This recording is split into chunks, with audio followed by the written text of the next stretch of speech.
So welcome everybody. It looks like everybody's on this level. So if we do have a paper ballot for like an elected office, is this okay? You can hear? Okay, because to me I hear feedback. What we will do is file up on that level, right across here. And if your name is A through M, you will get checked off on the checklist with Barbara. A through K, excuse me, I can't read backwards. If you are M, is that correct, or L? L, thank you. Through Z, you'll check with Kim. And there'll be a ballot box up here, okay? So that's that housekeeping. In the back, we have Jeannie and Bill Eisner, and they are doing the Australian ballot on the solid waste district and Hazen Union, is that correct? Correct. And so you'll get to announce your name there as well. And Marcia Gadori is over here taking your ballots from that. So we're hoping that this is going to be pretty free-flowing that way and then back down. So far we have 2 out of 3 microphone runners. We have Leo and Amelia, who are our veteran microphone people. We need one more. Leo's there, Amelia's there. So we need one more volunteer to run a microphone. Who wants to be special? We got one? Yay team. Judy? Yes. Yay. Good. Are you old enough? Okay. Great. So where's your microphone? Up there? But there's nobody up there. Okay. Where's Valdine? When Valdine shows up, we'll get your microphone, Judy. Okay. Or if we need one. Alrighty. Down front, we have a whole bunch of handouts. We start off with a basket with pencils in it and probably some paper ballots. Next to it is the Planning Commission handout, which is a draft of their goals, policies, and action statements. Dan Predpaul, the chair, would really like you to take a look at those and review them and get back to them with your comments. And then we have a letter from Sam Young, our representative. We have a handout about recycling. There's a handout explaining doing a comparison of the previous year's budget to actual revenue. It's a revenue share, a revenue receiving. Then there's an extra town report. Is there others of those? Okay, we have more town reports up here if you need some. We have an explanation about the last article, which is any new business to come before the meeting, and there's a long one in there about renewable energy, so it's spelled out more clearly there. The annual Bill Doyle report is there. There's information on having your water tested. There's information about town salaries. There's information about the Clarina Howard Nichols Center. And so these are what we have from outside agencies requesting funds. Okay, the most important thing I need to say is bathrooms through that door. Is that correct, Kim? Any others? Yes, out there and take a left. Okay, through that door to the left is where the restrooms are. And Erica, did you have something to say? Yes, I forgot because I am over 70. Should we put these out? I don't know if everybody can hear you. You need a microphone. Everybody needs I'm going to put these down here from the food pantry because I forgot.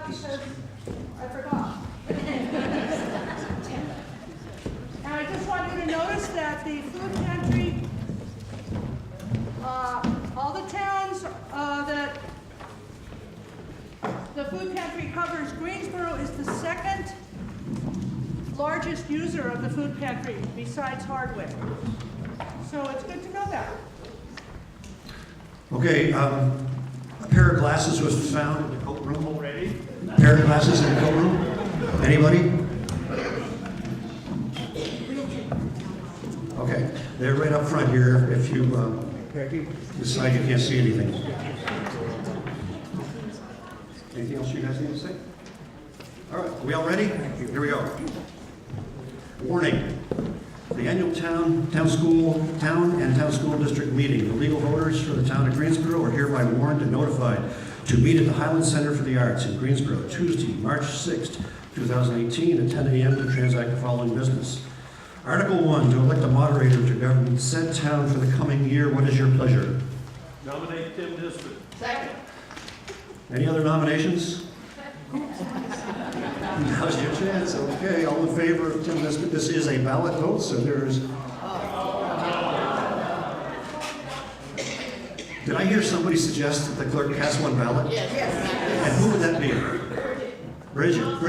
Bridget made a motion that the clerk cast one ballot for Tim Nisbet as moderator for the next year. If you're in favor of that, say aye. Aye. As opposed, say no. Thank you.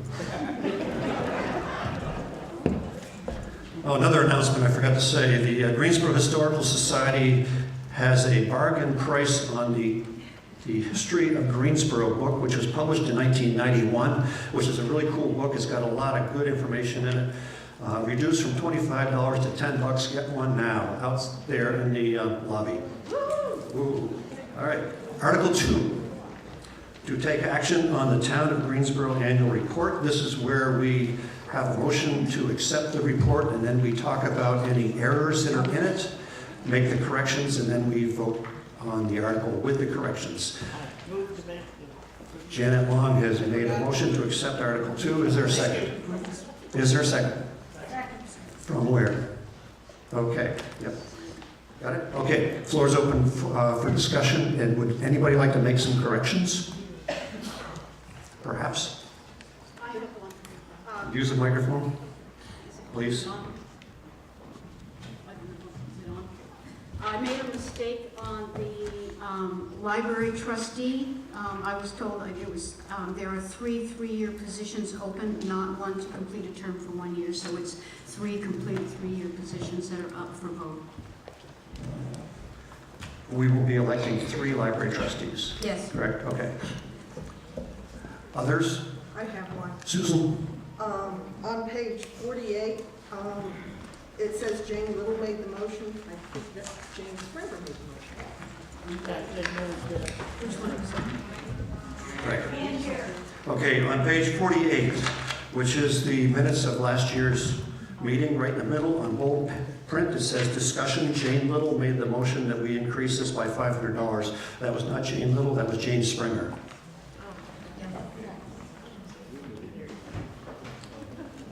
Anything else we need to change? Back row, Gary. Page 7, Article 5. Where's your kids with a microphone? Come on, Amelia, get up there.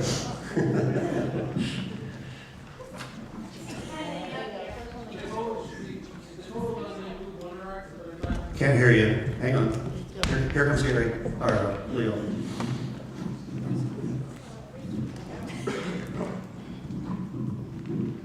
So page 7, Article 5, the total for the outside agencies doesn't include the $3,500 for Wonder Arts.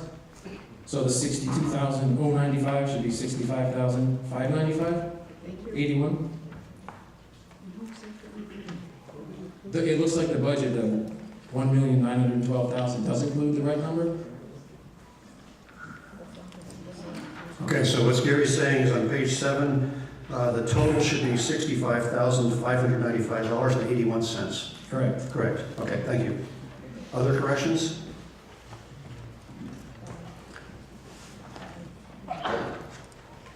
That's it? Okay. The article in front of you is to accept the Greensboro Annual Printer Report as it has been corrected. All in favor will say aye. Aye. Those opposed will say no. Tim, one more? No, done. Okay. But go ahead and say it anyhow.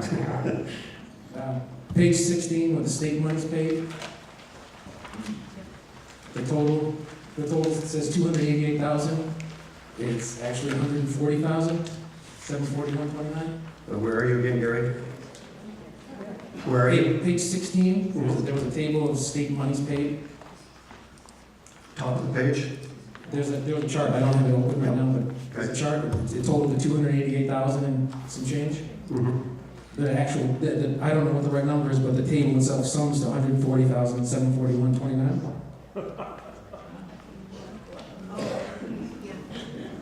Okay, let me have that total again, please. 140? 140, 741, and 29 cents. Okay. Wow. Thank you for doing that, for checking that. Anything else? See how we moved on? Okay. Article 3, shall the voters authorize the Northeast Kingdom Waste District to appropriate and expend a budget of $760,519. This is an Australian ballot. We will take no action on it. The polls are open today to do that. I'm sorry? Okay. As we do every year, the Select Board has selected a member of the community for the Greensboro Award. So we will break now to let them do that. There you go, Susan. I'd rather do it in front. Take this. Grab Amelia's. Is this on? Yeah. Okay. Hi, everyone. This is one of the fun parts of being on the Select Board. This year, our Greensboro Award goes to two people here in town, a married couple, that have contributed an awful lot to us.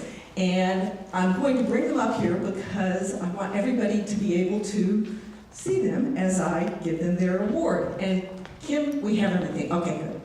So, without further ado, our award winners this year are Jan Travers and Phil Gray. If you could join me up here.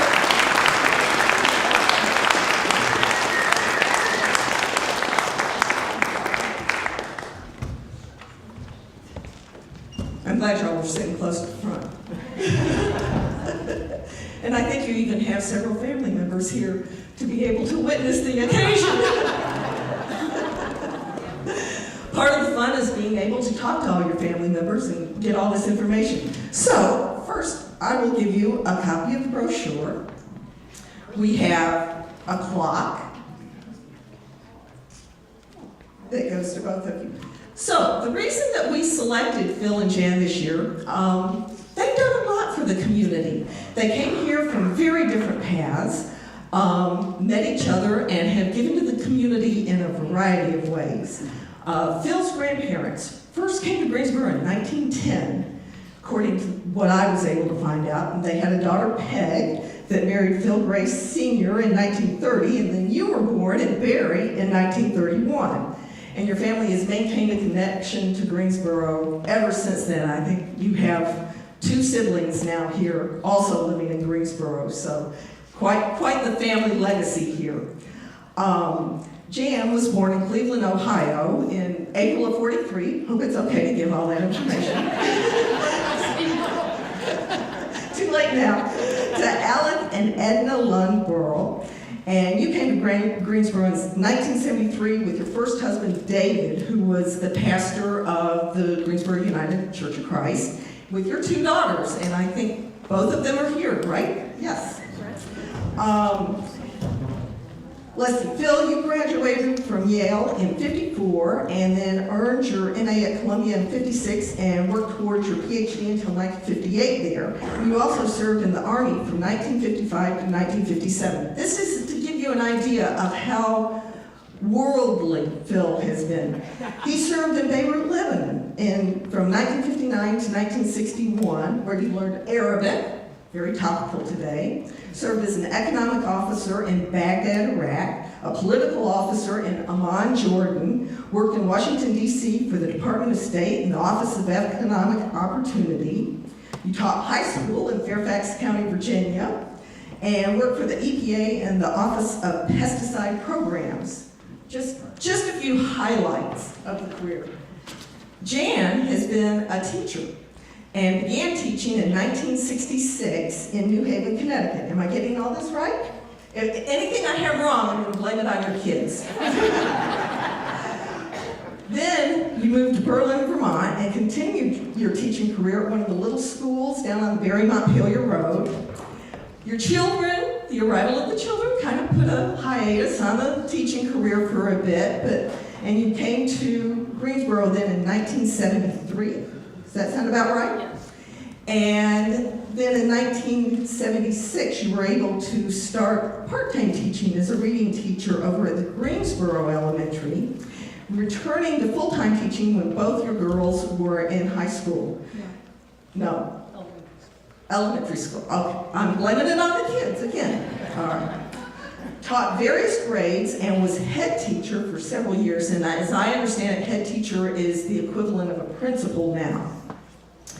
And to top it all off, awarded the UVM Teacher of the Year for exemplary teaching skills. The two of you were married in 1999, and you've been traveling and entertaining and just a part of the community together ever since then. You visited Europe and China, Tibet, cruised the upper Amazon, toured the Costa Rican rainforest, and you've even taken an Alaskan cruise. So that just gives you an idea of the background of these two people. Now, as far as what they've done in the community and why we chose them, Phil has been on the Planning Commission, retired from it now, but was on the Planning Commission for over 13 years and several years as chair, and I'm sure our current Planning Commission chair can attest to the fact that that's quite a feat. Served on the Hazen School Board and I believe other school boards also. Served as the ombudsman for the Area Agency on Aging, and just very recently passed the 100-gallon mark on donations of blood platelets. Wow. That is pretty impressive. And he's continuing to donate. Jan has been a member of the DRB for as long as I can remember. She's been the secretary and has tried to retire more than once, unsuccessfully. We just won't let her go, so she's kind of stuck with that position. Served on a variety of boards and committees with the GUCC, reads with the kindergartners at Lakeview Union, you're a volunteer at the Greensboro Free Library, and these two people are just always available in town anytime anybody needs anything. So I would really appreciate it if you all give a big hand to Jan and Phil and all their contributions.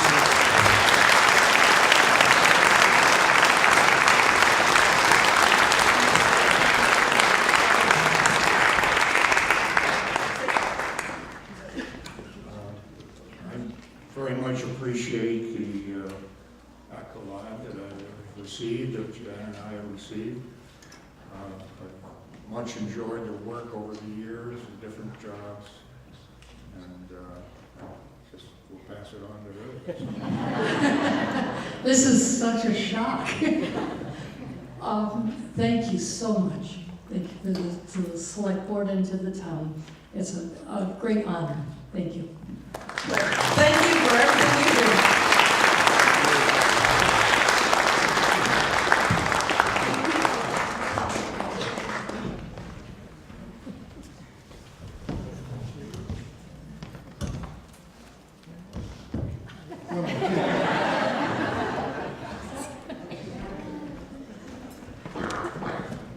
Congratulations, you guys.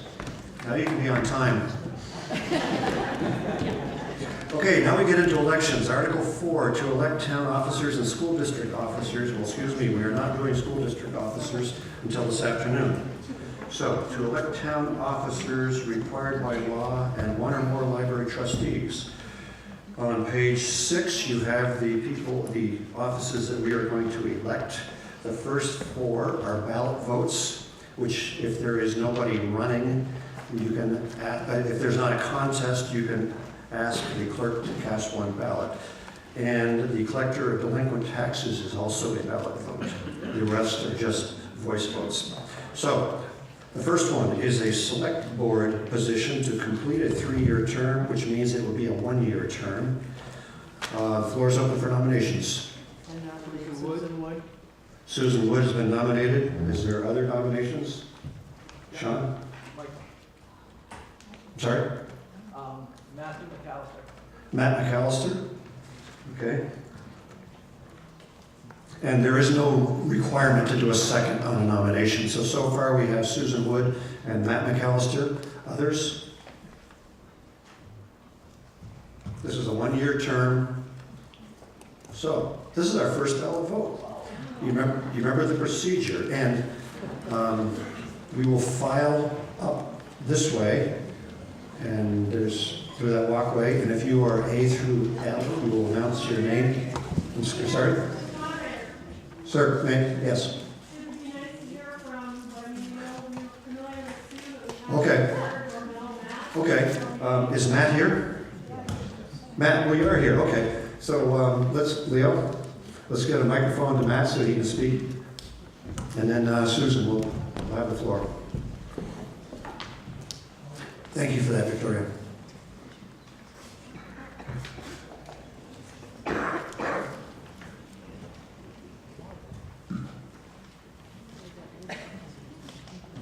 Hi, I'm Matt McAllister. For those of you who don't know me, I'm not a very great speaker, but I'm here running for this position because I think there's a lot of attention that needs to be done in this town on mainly the roads are what I want to focus on. I'll just give you a little background. I'm a local contractor, been in this, paid taxes in this town since 1992. Married, I have 6 children that all went through Greensboro. My main concern on the road system is to improve the visibility and the safety, because as everybody knows, we have increased traffic on Taylor Road all the way through to Garvin Hill Road, because we have new businesses there that are prospering, which is a good thing, but we also need to improve the roads, cut the trees back, make the roads wider, make them a little bit safer. Put some proper signage up in places on the sharp curves. I live on Sauls Road, which is really close to Taylor Road, and probably I pull at least 6 or 7 or 8 people out of the ditch in a month's time. Just from going too fast around the corner, and it just kind of sucks you into the ditch.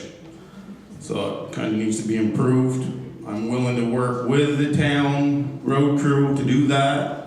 Willing to donate my time, and if they need extra equipment, I also have a couple pieces of equipment. I would donate one of those pieces to help the town improve the road and the safety. That's my big example on that road. Another road would be Town Highway 8. The brush is encroaching on that road, so you can't even really see like 200 feet in front of you if the road turns. And I think it'd be a lot safer, people walking on the roads and stuff. There's a lot of people that walk that's not really safe because people are going over the speed limit. I'm not saying signage would be the answer, but at least if they could see somebody coming, maybe they'd slow down a little bit.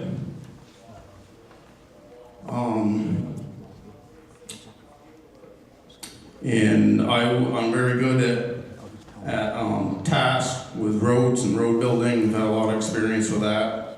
And I would work with the crew, like I said, hands-on, help them out and make sure I could talk with landowners that really don't want trees cut, but if they're encroaching on the road, they kind of have to be cut. A lot of people don't really understand that, but it needs to happen. This town is improving. It's growing. There's way more traffic on those roads than there used to be, and something really needs to be done about it. That's my main reason for running, I guess. And we will work with all landowners, and I think we can stay within budget, because that's one thing I have to do in my business is stay on budget.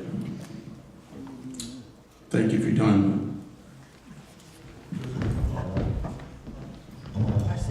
This works? Hi. So I'm Sue Wood. I think I know most of you. I've been on the select board for 6 years, 4 years as chair. I really would like to continue working on the select board. It's very challenging. The roads are a huge part of it, and I've learned more about dirt roads and how to maintain dirt roads than I ever thought I would know, and still learning about it. We've also had interesting challenges, for instance, when the theater was coming to town and dealing with all the issues surrounding this new big structure in town and the various opinions that came through. Dealing with issues like the Circus Camp coming into town, which managed to come here and has been accepted and had very little impact in a negative way. It's all been positive that I've seen. We've had a new brewery get built, the cheese cellars have been growing. Just the town seems to be doing very well, and I'm very proud of the work that I've done. Thank you very much. Any questions for these folks? Anything else to add, Matt? You okay? Oh, did I say hand? Yes. Naomi, here's your message. Here you go. Is there any way we could find out who else is running for the other positions before we vote on a one-year term, or do we have to do it in order of 1, 2, and 3? Well, we kind of have to do it in the order, but Just because I'd be curious to know who else we are considering for the board as a whole. would you like to know that? Okay. Here's the rule a little bit. What do you think? Maureen? I don't know the rule, but, you know, it would be the next round of nominations, wouldn't it be? It'll be the next round of nominations, but Right, it's your meeting. right, because anyone could get nominated from the Yeah, floor. anybody can be nominated, but you want, I mean, at this point, we're doing this one. And it's your meeting. If you'd really like to know who else may be for the other candidates, does anybody like to say anything like that, Judy or Gary?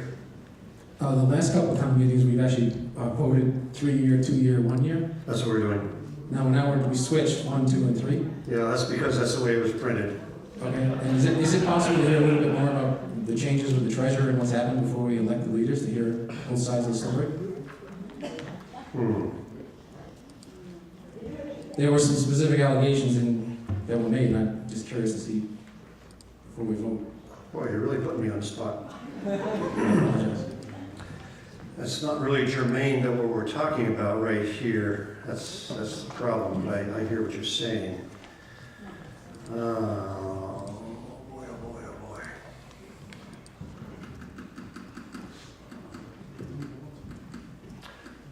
So what you're asking is what's going on with the treasurer position?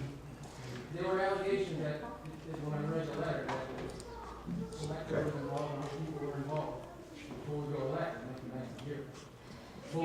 Okay, so what Gary's saying that there was a letter in the Hardwick Gazette from the current treasurer who resigned, and it left some questions. Is that correct? Correct. Okay, so he'd like to know some answers to that. And it is nowhere in this warning, but let's talk about it. Okay? So, Bill. I just wanted to add Baker Hill to Garden Hill, down Highway 8. Sorry? Answer. Microphone. Hi, I'd like to sing a song now. I would just like to put Baker Hill with Garvin Hill, Taylor Road, and Town Highway 8 as far as traffic. Yep. Come to a select board meeting, or let's talk about that in the last article. So can anybody speak briefly about the treasurer's situation? Good. I can tell you procedurally what is going on is that our treasurer resigned, and so we appointed a treasurer, Barbara Brook, and she will be in that office until we have an election through a special town meeting, which requires a 30-day warning, or our next regularly scheduled town meeting, which would be a year from today. At that point, we would elect a treasurer to fulfill the remainder of the term, which goes through spring of 2020. Yes, Janet? Why are we not voting today? We have to have a 30-day warning for election of any town official, and there was not sufficient time. The resignation was effective February 24th or 23rd? 23rd? 23rd. So we didn't have enough time to have the 30-day warning. Statute requires a 30-day warning, posted and published. As far as getting into the specifics of it, I guess we probably really can't appropriately do that, but the select board meetings would talk about that. As far as who else may be running for an additional office for select board, Well, Well, I'm up and I am willing to run again. Okay, so Judy is up for re-election. She said she would run again. Is there other people who are interested? Susan? I saw a letter from Carol Fairbanks on Front Porch Forum that she wanted to run. Okay, Carol's here.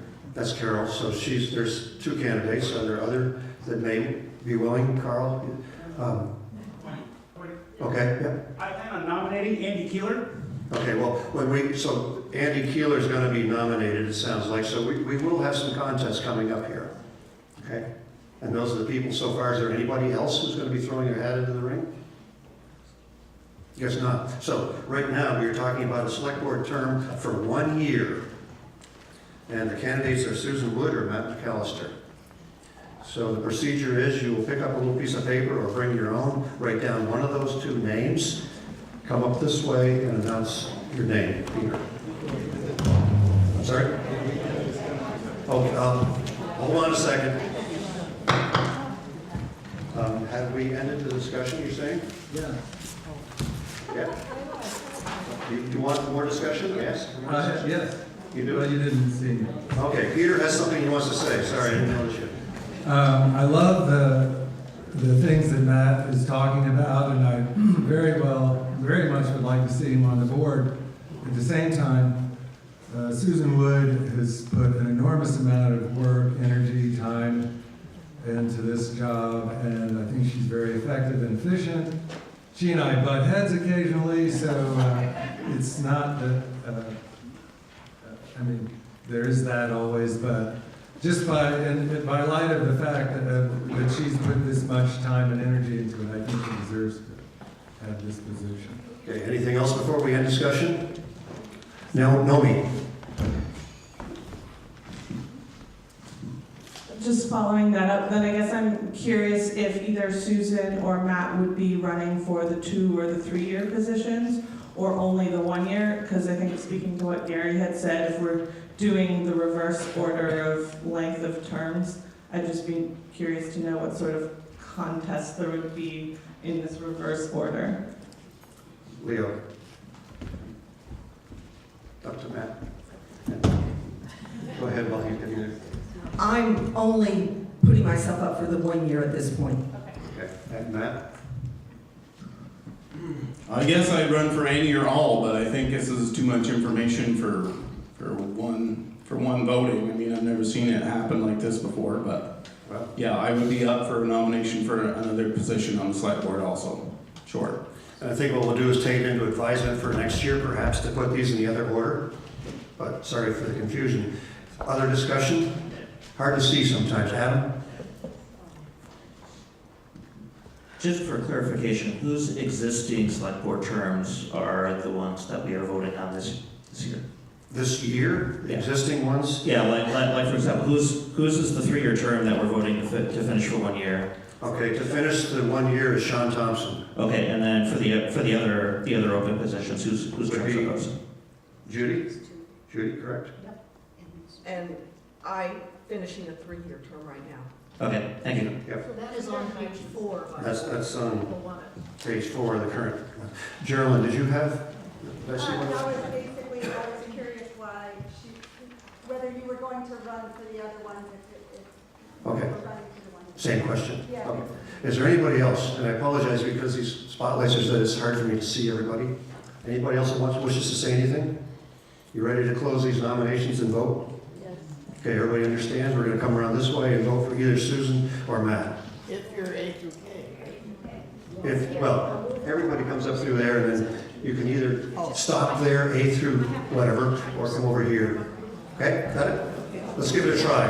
Okay.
So that was our first trial run. Several things. If you have difficulty climbing the stairs to get up here, if you are on that level right there where the upper level seats start, you can come right around and stay on the level, either side. So you don't have to do this. So I'm really concerned about these stairs right here. So we will have an able-bodied person there, but let's try to stay off of these stage stairs if we can. So this is a trial run. Now, the other thing is, if you have difficulty getting up here, a Board of Civil Authority member, just a JP or somebody like that, can come to you and get your vote at your seat and bring it up. That's allowed, all right? Just let me know, wave your hand, whatever, and we can do that. I don't want anybody falling down and getting hurt. Janet, comment? Okay, so has everybody voted for the one-year position for Select Board? Wait, don't tell me. Fern, okay. Okay, so this ballot box is closed. Now, while the ballot clerks are counting, John Rodgers is here, our senator, and he would like to have a few words with you, if you would like. So he needs a microphone. Leo? John, there's one right there. Okay, so here's John. Thank you. Thank you for giving me a couple minutes. Oh, I can be right out on the stage. They actually put me here once before. This is the fanciest town meeting I've been to. What a beautiful spot. So I'm doing my southern tour this morning. I started in the deep south of my district down in Wolcott. Just touch on a few of the things I've been working on in the State House this year. The last few years, actually, I've been working on a lot of legislation having to do with forestry. Forestry has been sort of the ugly stepchild of agriculture for many years. And we have tried very hard to put it in parallel with farming.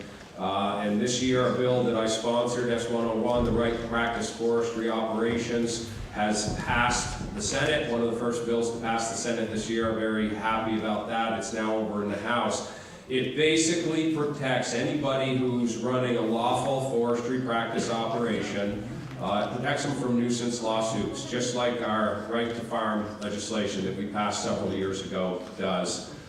Huge step forward. If we want to preserve the working landscape that we all love so much and that so many people come here to see, we have got to continue to keep forestry and agriculture profitable and protected. So another thing that I've been working on is hemp legislation, trying to get Vermont to become federally compliant. In 2014, the feds in the Farm Bill allowed states to start growing hemp, something that should have never been disallowed. Back in 1937, when they passed the Marijuana Tax Act, hemp was lumped in with marijuana, even though it has no psychoactive, no THC in it whatsoever.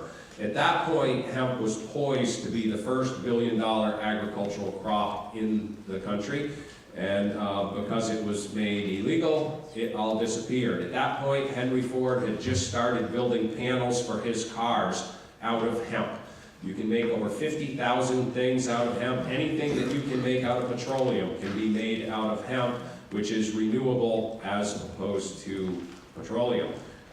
Henry Ford said that the panel, he made a trunk panel for one of his cars. He said they tested it by using an axe, and they swung it as hard as they could and hit that panel, and the axe bounced off it. When they hit the same panel made out of metal, the axe went right through it. It's an incredible plant. The more I learn about it, the more fascinated I am with it, and I really think that it has huge potential for not only rural Vermont, but the whole country in rural areas that we know are losing population using young people. I'm also working with the federal delegation to try to get regulation off of hemp. We have people, even under the questionable federal rules on hemp, that are investing hundreds of thousands of dollars in manufacturing and processing equipment here in the state. And I really think it's another tool in the toolbox for Vermont agriculture. We're doing a huge amount of work on water quality. The governor said he doesn't really want any new taxes or fees, and I think most of us are feeling pretty taxed out, so we can sympathize with that. But the EPA has said we have to come up with an ongoing source of revenue to clean up the lake.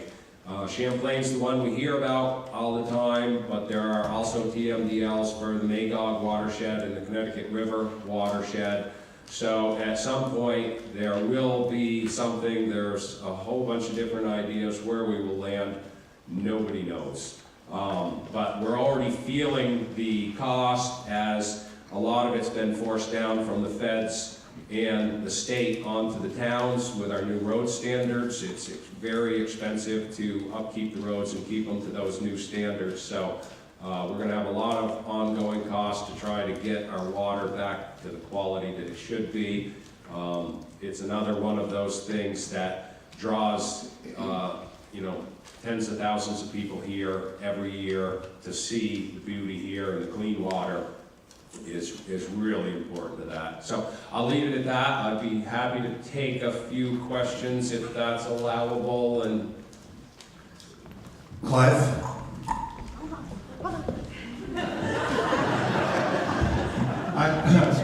I want to ask you, John, about gun safety. I gather you voted against Senate Bill 6 on background checks, which I don't agree with. But what about House Bill 422 and Senate Bill 221? The House bill removed weapons from persons cited for domestic abuse, and Senate 221 extreme risk protection order. yes, Clive, 221 passed the Senate unanimously, and I am supportive of that. I am open-minded and supportive of anything that I think is going to help and keep everybody safe, especially our kids. I do not believe that S6 does that. I grew up here, and I guess it's different for me. Guns were never seen as a weapon, and many people think they're a weapon. I grew up on the farm. There were always guns in the corner and hanging in the rack in the back of the pickup. The problem with the universal background check is that I think there's a whole lot of otherwise law-abiding citizens who are not going to comply with it, because, so if I want to sell, I've personally never purchased or sold a gun to or from a stranger. I've either purchased guns from people I've known or from dealers who do run the background check. My fear is that people who are used to selling and buying guns from friends and known people are going to not comply with the law. And one of the things that I've tried to do in my tenure in there is not make otherwise law-abiding citizens into criminals. And so I know we don't agree on that, and there's, quite frankly, a lot of my supporters and close friends don't agree with me on that position, but I'm gonna stick with it until proven differently. So your solution is do nothing?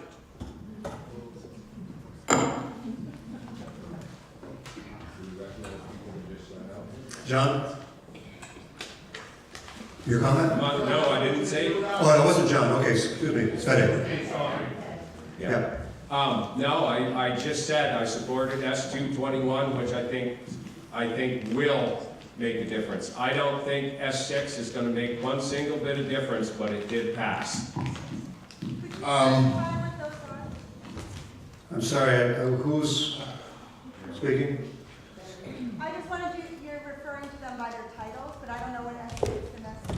Could you just specify what? So S6 is the universal background check, and 221, I can't remember the title, but it has to do with taking firearms away from people who are an imminent danger to themselves or others. I just didn't know what we were talking about. Okay, Fede, did you have the floor? Yes.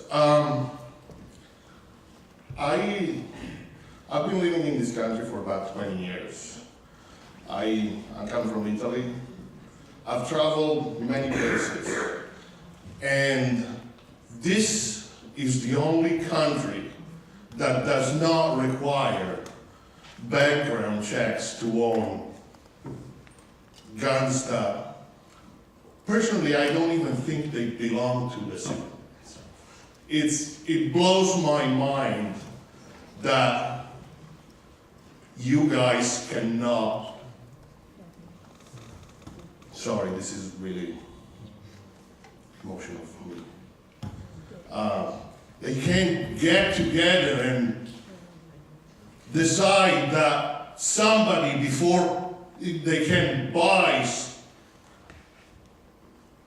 a weapon of mass destruction, because that's what they are, you can't even agree that these people should be looked at their background before purchasing something like that. This is not a question of like law-abiding citizen or citizens that do not obey the law. I mean, this is just like common sense.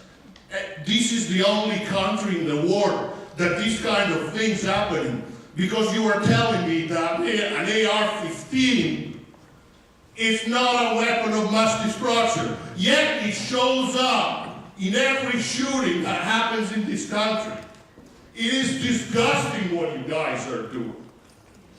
You know, I drive a school bus. I carry kids to school and back home every day. I have a 6-year-old daughter that goes to the local school. And the only reason that nothing has happened in Vermont yet is pure luck.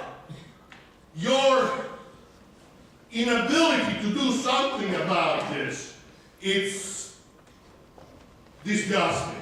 I'm sorry, but yeah, I just can't. Do something. Do something, or I'm not going to go to it. Do something.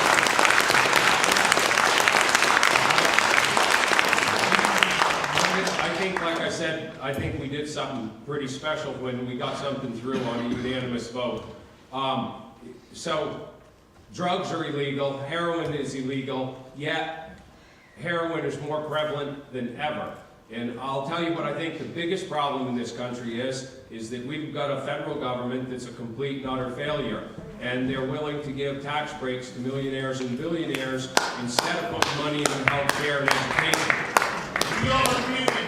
Well, so here's the thing. If you can buy heroin illegally, most of the people that are committing crimes with firearms are buying those firearms illegally as well. And the problem is most of those kids that are carrying out these horrific acts have been identified by their teachers in their schools, and they're dropping through the cracks because we do not have enough support in health care or in education. And you drive a school bus. My grandfather was the first one in Glover actually bought his own school bus because there were too many kids to fit in his car, and he used to take all the neighborhood kids to school. He used to carry his gun on the school bus. The guns haven't changed as much as society has. Therefore, you need to do something about this. And we are. Do something about this. The Second Amendment was written when it took like a minute to load a gun. Do something. Carol? I just have a logistics question about this, and I don't mean it to be inflammatory in any way. How do you intend to enforce S22 without S6? S6 has nothing to do with enforcement of any other gun laws. And in fact, it's already a federal crime to sell a gun to someone who is prohibited from having them. So it's already a crime. 221 has more to do with process. When somebody says, my neighbor or my brother or somebody that I know has a gun and is either going to do harm to themselves or others, it's a process where they can go and take the firearms out of the homes for 14 days. They have to go before a judge. There's time to evaluate. So one really doesn't have anything to do with the other. So I would argue that what would happen on day 15? They would have to go to a judge and prove that they're not a danger. Okay, so And after that. if they are still a danger, they can't get them back. Okay, so what, all right, if they're not, but what's stopping them from walking into the store in Hardwick and buying a new gun? Well, I would assume at that point, if you walk into a store in Hardwick, you're gonna go through a background check. The only way that you can get a firearm without going through a background check is to buy it from an individual. If you go to any store, you have to go through a background check.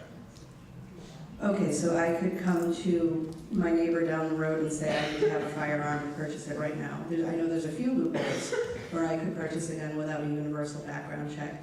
But rather than saying we're going to make criminals out of everybody who wants to buy a gun from their neighbor, why not make it easy to get a background check?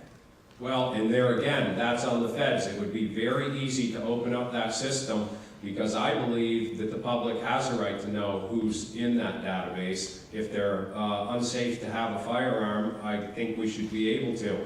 As I said, it's a federal crime if you sell a gun to one of those folks, but there's no way to tell because they won't open up the system. Okay, thank you. Other questions for John, David? John, one of the goals of Act 46 was to save money, and so far, we've spent $31 million out of the Ed Fund to implement Act 46. Can you tell me what the Senate is doing to track and prove that these mergers are actually valuable? Behind you. The other way. Oh, I thought my voice is loud enough to be heard. I can hear it. I'll repeat it. We spent $31 million out of the Ed Fund to implement Act 46 when it was supposed to be saving us money. And I'm just asking, is the Senate doing anything to make these preferred mergers accountable, to come back with data and tell us what exactly is happening as a result of Act 46?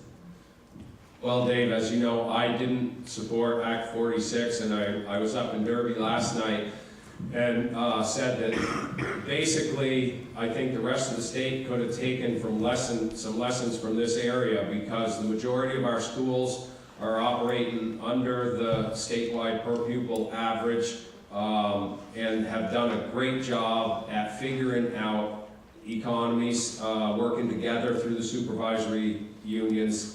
Act 46 isn't saving any money, and one of the reasons I didn't vote for it is because I don't think there's much hope of it saving money. There's a few districts where over the long term it probably will. Up here I don't think it's going to. That accounting I think is all happening, but I think that accounting will most likely prove out that it didn't really save us a lot of money, and I don't know what else to tell you other than some people said it was going to save money. I don't see it happening. Sam, would you like to come up here and join the fray? Instead of putting John on the spot totally. He looks a little skeptical. So here's Sam Young, your representative.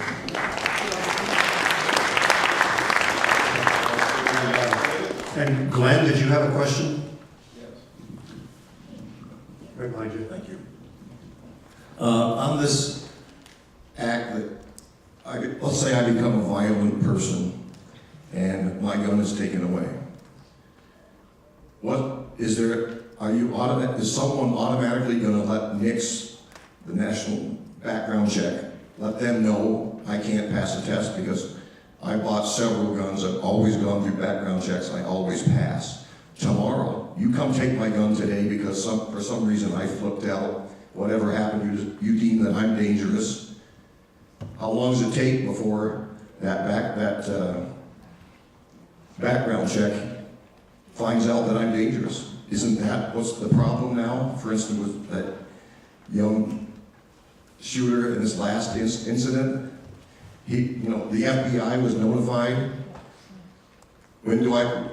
What's the length of time before you deemed that I'm dangerous and my background check doesn't pass?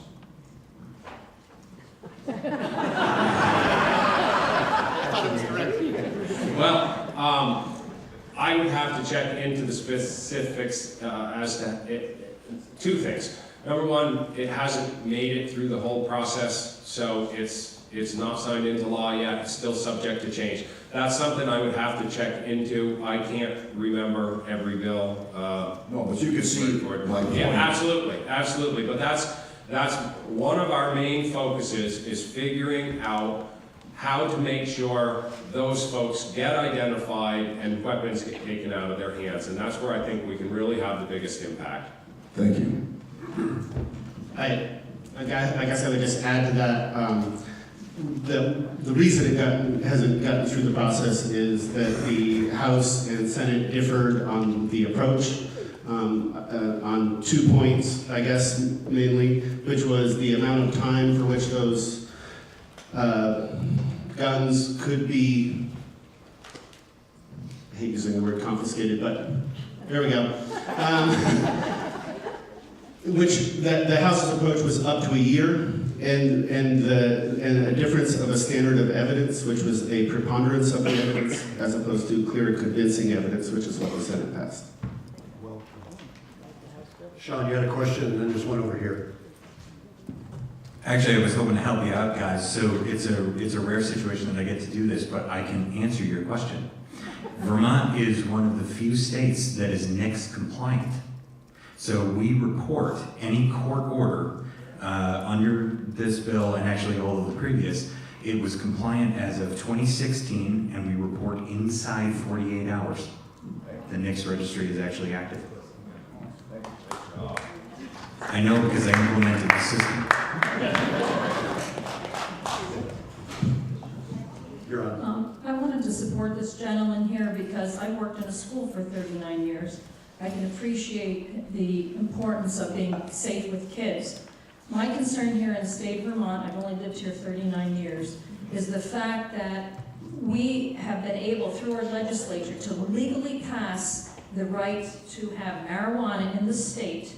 We are the only one done through the legislature in the United States of America, and yet we can't do anything on a state level to tell the feds that it's important that we protect the kids. And why can't the state of Vermont be the leader? If we can take the lead in legalizing marijuana through the legislature, why can't we do something with the guns and set an example to the rest of the country?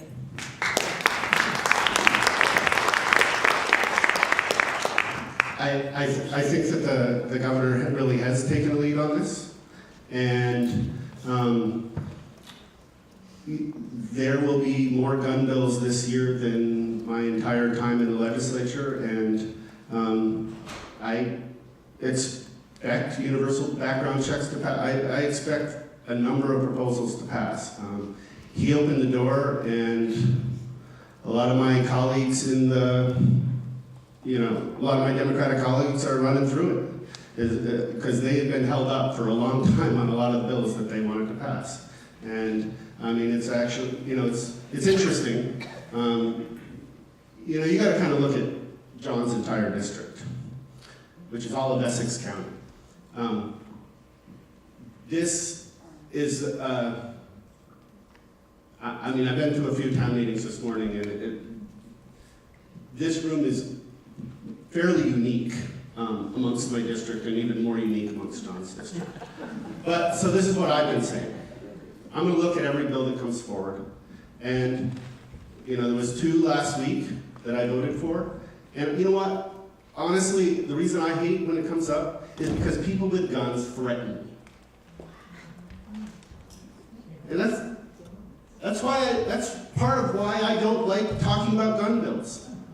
But you know what? I voted for 2 last week. You know what? People have a right to a constitutional right to a gun. They don't have a constitutional right to beat their wife. And if there's an incident happening, I voted for the police being able to take that gun away in that incident. So, I tell you, nobody feels these things like me and him do when these things come up. It's intense.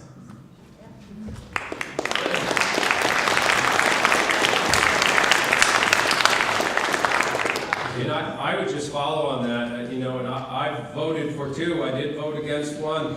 And I remain open-minded and try and make progress. And I think, quite frankly, the Senate Judiciary Committee has done amazing work and continues to do amazing work. So I think you will find over a period of time that we are as much a leader on this as anything else in trying to keep our Vermonters safe. Okay, we've got a gentleman on the upper deck. You're gonna have to shout because there's no mic. You're talking about the gun side of it. Have you guys discussed school security any bit? I mean, we're criminalizing the guns and making the gun the bad thing. What about school security, like metal detectors and officers on duty when people come to school, as opposed to ripping guns away from people? Absolutely, it's all on the table, and as I said, I'm open-minded to anything that's going to make people safer, especially our kids. There's a huge amount of discussion going on about who should and shouldn't have weapons and how we can make public buildings and public gatherings safer. So it's all on the table right now. You go to the courthouse and you have to walk through a metal detector to get inside. Why shouldn't a school be the exact same way? Metal detectors are fairly cheap. Why can't we improve our school system by putting in metal detectors and locking the doors so you can only come in certain times of day? You shouldn't be allowed to get the gun in the school in the first place. That's what I'm saying. So I know in the governor's memo that he put out after Fairhaven that he was advocating for $4 or $5 million in additional funding to increase security measures in schools. You know, the problem is with most of the governor's proposals is that he refuses to fund them anywhere. So when you see again and again, no taxes and fees. Well, anytime you actually want to spend money on something, it actually has to come from somewhere. So, okay, Bill side. I just had a quick question for you, John. Growing up on the farm, did you have an AK sitting on the rack in the kitchen, and did you drive around with an AK in the back of the truck? I did not, but actually I still have my grandfather's guns, and he had a semi-automatic 30 Remington and a semi-automatic 12 gauge. And, you know, I'll say over and over that I don't think the guns are what has changed. It's society, and we've got some serious issues. That one only probably took 5. Carl? I'd like to speak to the issue about securing our schools. I was a principal at Chelsea after the 2 murders of the Dartmouth principals. That school was a mess. What we had, and the most effective tool we had, was a school resource officer. That woman made relationships with every single student in that school, K through 12. That's what we need. We don't need bulletproof windows. We don't need to turn our schools into prisons. They need to be, we already, as teachers, as administrators, are burdened with the task of security and safety of the children. Hardening our schools has been done in almost every school in Vermont. But putting in metal detectors, turning our schools into the field of prisons is only going to convince kids that they need to, that they won't feel safe. The real solution is school resource officers. It's about relationships. It's about how those kids are treated. Treating them like prisoners is not going to make them feel good.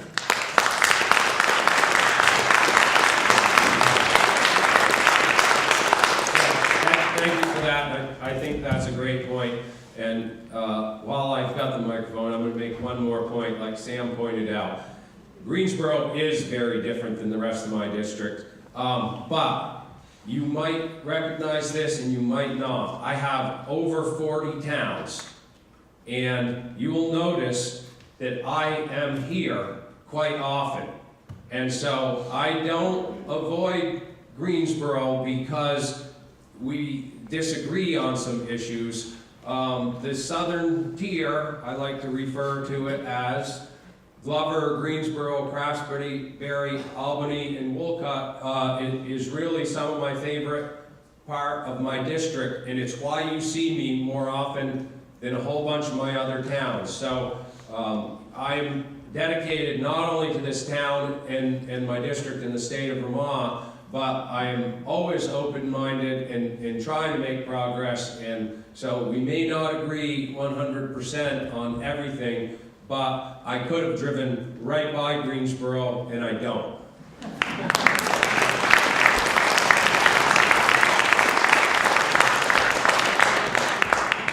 I just want to say thank you for that. And one of the things that has kind of, I don't know, affected me about this issue is the idea that, so I graduated high school in 1996 and Columbine happened after that. And yeah, I never went to school worried that there was going to be a shooting. And that's, like, I never grew up in that. And it's really kind of listening to these Parkland kids. And just kind of understanding that, like, I didn't grow up in this world, but this is the reality that people are living in. And so it's why I'm willing to look at all of these things. Hi, Senator. I feel like I might have had some confusion here, but you said you were in favor of a bill which would remove the guns from someone who showed like instability and a danger to themselves, yes? And I feel like it's been touched on a couple times, but if we have a well-developed NICS system and we have you in favor of making sure these people have their guns confiscated when they prove themselves a danger, then how can you come here saying you're here for a meaningful conversation, you didn't breeze past Greensboro, but then also feel willing to be complacent with the fact that someone can go right down the road and still purchase a gun with people who are not required to meet the standard of a universal background check?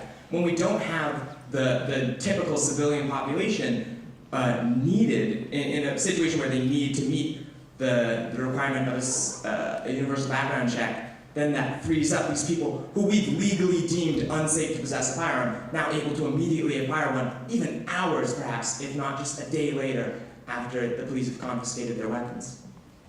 Let's be clear, we've had how long, 40, 50-year war on drugs, and that same person can go in no time at all and get heroin. And that's part of it, is that the people who are dealing in drugs are also dealing in other illegal things. So I don't necessarily believe that the background check is going to stop anybody who's really trying to get a gun from getting a gun. But I'll give you one short story. One of my friends had a gun collection. He was getting older, he didn't have a lot of money, and when he needed money, he would sell off some firearms. And he came to me one day and said, "John, I need some money. I've got a couple guns here. Are you interested in any?" And I didn't really need any guns, but he needed money. He had a couple interesting ones, and he sold me one for $85. Now, if he'd had to go and drive from Glover, Albany, down to Hardwick to the gun store and pay them $25 or $30 for that check, he'd have only ended up with $50 and probably wouldn't have done it. And that's what I'm worried about, is those folks who are not going to comply. People who are intent on doing harm are already planning to break the law. So I don't think it's going to stop them one bit, because there are places, just like with drugs, where you can get firearms on the illegal market. People who are intent to do something are probably going to do what they can to get there, but you raise the threshold of making that a possibility by putting legislation in place which is punitive, which says, no, don't do this. And also, we have car theft is illegal. Just because people still try and steal cars doesn't mean we don't say, okay, we shouldn't make stealing cars illegal.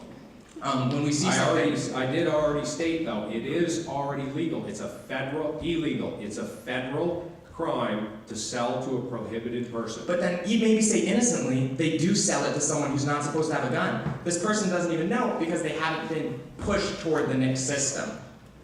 Well, and as I stated, I think anybody would be, if I ever did sell a gun to somebody that I didn't know, which I probably will never do. That's anecdotal. I would probably go and have it checked, but I probably would never sell it, and I can't believe that anybody would. And so if they're selling to people they don't know, they probably don't care about the law. And it's Okay, that already doesn't mean they don't illegal care. federally. Okay, thank you. I appreciate We it. need to keep this rolling, folks. We've got a comment over here. Identify themselves. Yeah. Yeah, identify yourself, please. Hello, Seth Donlin. First, I just want to give my enthusiastic second to what Carl was saying about not prisonifying our schools. And thank you, John, for being against Act 46. My question is for both of you. John, you brought up the water quality issue earlier. I'm just curious what your take is on the process or lack of process to answering the funding question on that issue. Thank you. Yeah, there's several ideas on the table. One, of course, is a per parcel fee. And many folks want to expand on that per parcel fee to actually start measuring what your impervious surface is. And then there would be an additional impervious surface fee.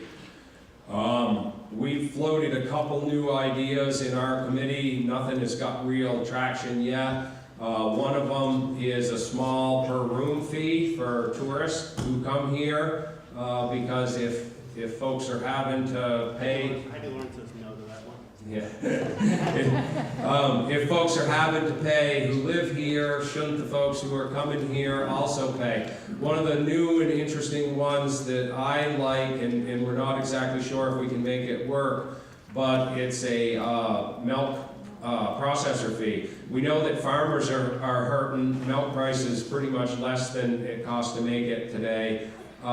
We can't squeeze them any harder, but the processors have always made huge profits. And so is there a way to make them help us pay for water quality, because they're clearly not paying the farmers a livable wage, yet they're making huge profits. So there's a whole bunch of them on the table at this point, nothing solid yet. I'd like to put on my dictator hat and suggest that we pull this to a close and get back to town meeting, that these two guys would be willing, I'm assuming, to hang out in the lobby and speak with you individually, okay? Because I can see this is all really important.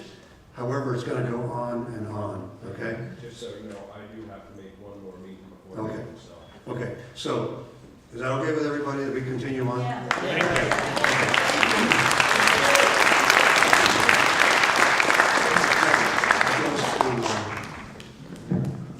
Okay, so. Thank you, everyone. Thank you. Oh, and me and Vicki are splitting town meetings now, and I did bring her legislative update right there. Very good. Thank you. Thank you. So, believe it or not, we're on Article 4. And we're on the first one of Article 4, which is to elect a one-year term select board member. There were, let's see, there were ballots cast, there was 122 votes, therefore needed to elect would be 62.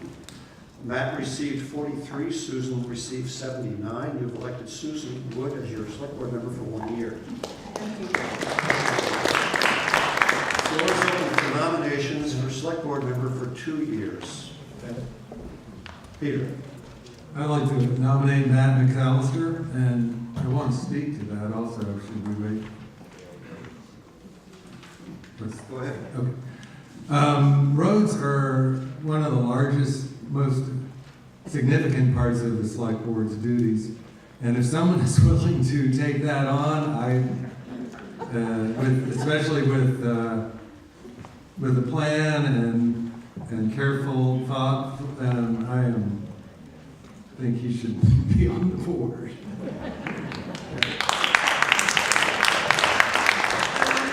Other nominations for 2-year position, nobody? Nominate Judy Carpenter. Judy Carpenter, and that was Baldine. Okay, you accept? Yes. Okay, so we have a contest. Other nominations for a 2-year position for Select Board?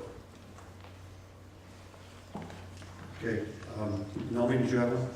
I nominate Carol Fairbanks, but I'm not sure if I should be nominating for the 2 or 3 year term based on how. Well, it's your choice. I'll tell you the procedure. If we have 120 votes cast like we did last time, it's going to take 61 to elect. If we have 3 people running and every one of them gets about 40, we're not going to elect anybody until another 2 rounds.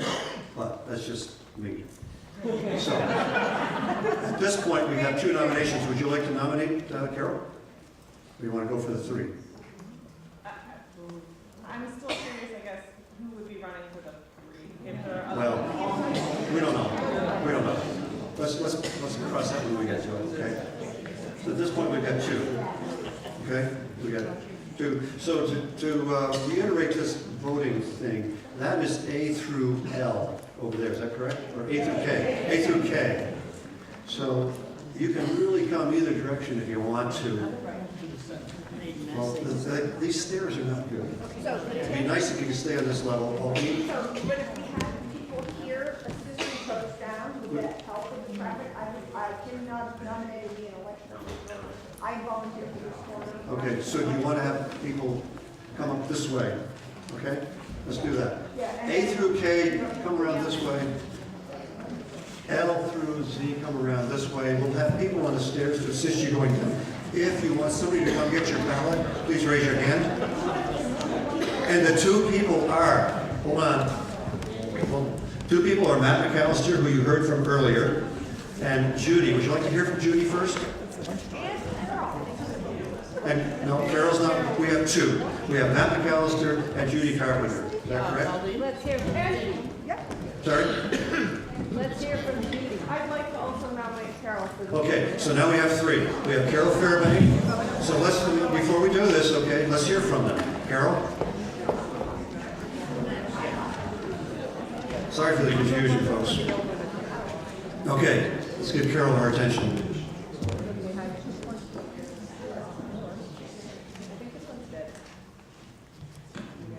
You're not on. Another microphone? There we go. Sounds like it's on now, maybe. Okay, we got one here.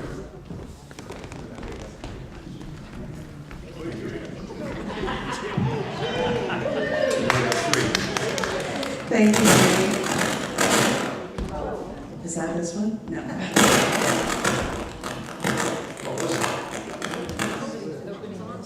I think that one should be off. Okay, I think this one's good. So I made a post on Front Porch Forum this past week to introduce myself to those of you in town who don't know me yet, and it was entitled, Because I Love This Place. And that is why I came today and decided that I wanted to run for Select Board. I've spent the last 4 years since I moved to Greensboro getting settled in, making a lot of investments in my own little piece of Greensboro. I love my property, I love my neighbors, and seriously, this town has just floored me with the civic connectedness, the food systems that we have here, the natural beauty, and really just the people. I think the people are really at the heart of it. So at this point, I've spent a lot of time getting myself settled in, and now I've gotten to the point where I'm working part-time at Wonder Arts and settled to a comfortable pace in life, and it's time for me to give back. So my decision to run was really based on that. I come from a background in business management and administration. I've worked in technology for the last 10 years. And my biggest focus was really on innovation and culture. So what can we do to have wonderful, vibrant culture? And how can we have innovation and infrastructure to support that culture? I served on the Agricultural Commission in my previous town, 3 years as the chair. So I do have a really strong passion for food systems and farming and farmers and the culture that goes along with that. But like I said, I also love technology. So one big focus that I feel that Greensboro could benefit from, in addition to roads, which absolutely we need to work on improving our roads, but is our internet. The internet speeds that we have coming into town could be a lot better. And right now I know we have a fiber line, but we're choked.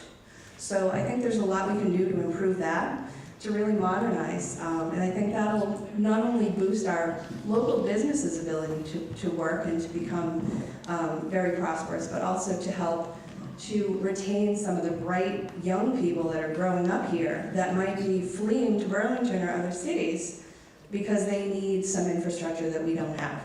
So for me, that's a huge focus, and I think we are poised to be able to make that change and be able to attract and retain really the brightest young kids that are being born in the area. So I think another piece that I like to focus on too is really looking at our underutilized spaces. Every day I go to work and I look at the Grange and I think, how many places around town are like this that we could really start to invest some time and effort into and really bring back that vibrancy that those places used to have? So to me, that's another small, kind of a side passion project that I think that we could really look into. And I mean, realistically, I've lived in 4 or 5 towns now.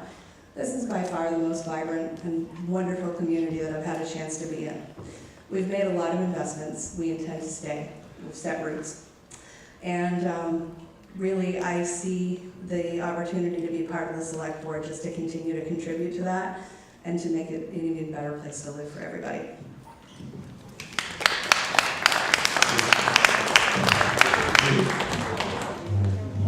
Well, first of all, I have never seen so many people running. Am I on? Yes, Right, I've never seen so many people run for the select board, and I think that is fantastic. And if I'm not elected, because other people are, I think that's also fine. I mean, it's great. I'm happy to continue to serve. I will say right up front, I am not an expert on roads, which we deal with a lot, and I've learned a lot about. We have 2 people on the board who are not up for election, who are really pretty knowledgeable about it. I think we have a lot of other issues in the almost 40 years that I've lived in Greensboro, and I grew up in St. Johnsbury, so I've been around for a while. Greensboro has changed. Greensboro has changed a huge amount, and we're continuing to change. And we have businesses. We need to have more young people. We're dealing with the traffic issues of different businesses, and that's really exciting to address all the issues. I think what I'm good at is listening to different viewpoints and trying to find the common points. So there you have it. Matt, do you have anything else to add to your previous speech? Okay. All right, so are we all ready? Do you have any questions for these folks? So it's Carol, Judy, or Matt. 2-year position. Forward your ballots.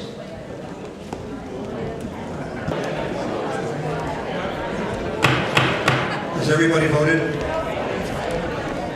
Come on, you slackers. Okay.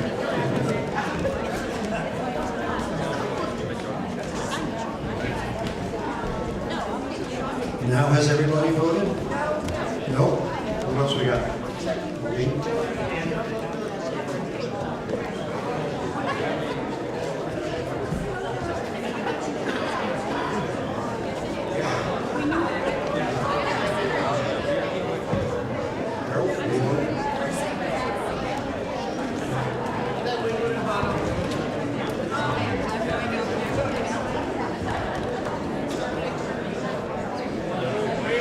So I've got a question for everybody.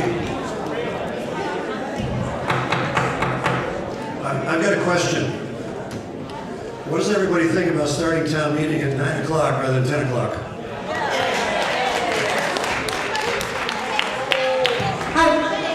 Ballot vote on that. Okay, are we all voted right now? Okay, the ballot box is closed. We'll count the ballots. So discussion about this. This is not on the agenda. This is just me thinking that to move things along a little better and give us ample opportunity to talk to our reps and everybody, would 9 o'clock make sense?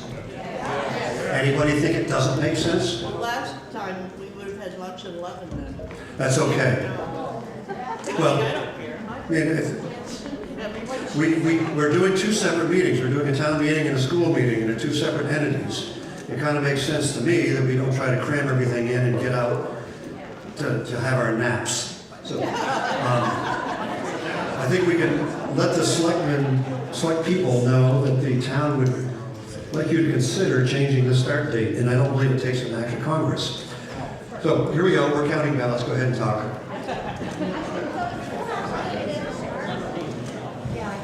Time. The other discussion is to have at some point is whether to continue on town meeting day or do it on evening or Saturday. I don't know what we do about that. Pretty good turnout here. There's a process for that, but we can change the time. Wayne? Tim, I'd like to, I don't know if it's in the schedule or whatever, but I would like to say thank you from the town to Sean for being on the select board. And also the DRB board and however many other things that we wore him out. So, anyways, I think the town knows and great appreciation. Thank you, Sean. Anybody else like to take the floor and say anything while we're counting ballots?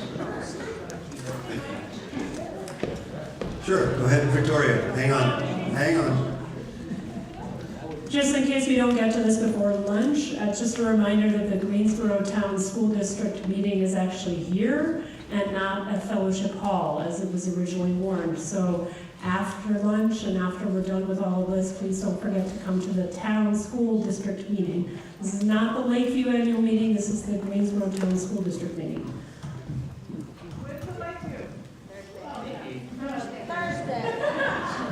Sorry. The Lakeview annual meeting is Thursday, this Thursday, March 8th at 7 p.m. at the school in the multipurpose room.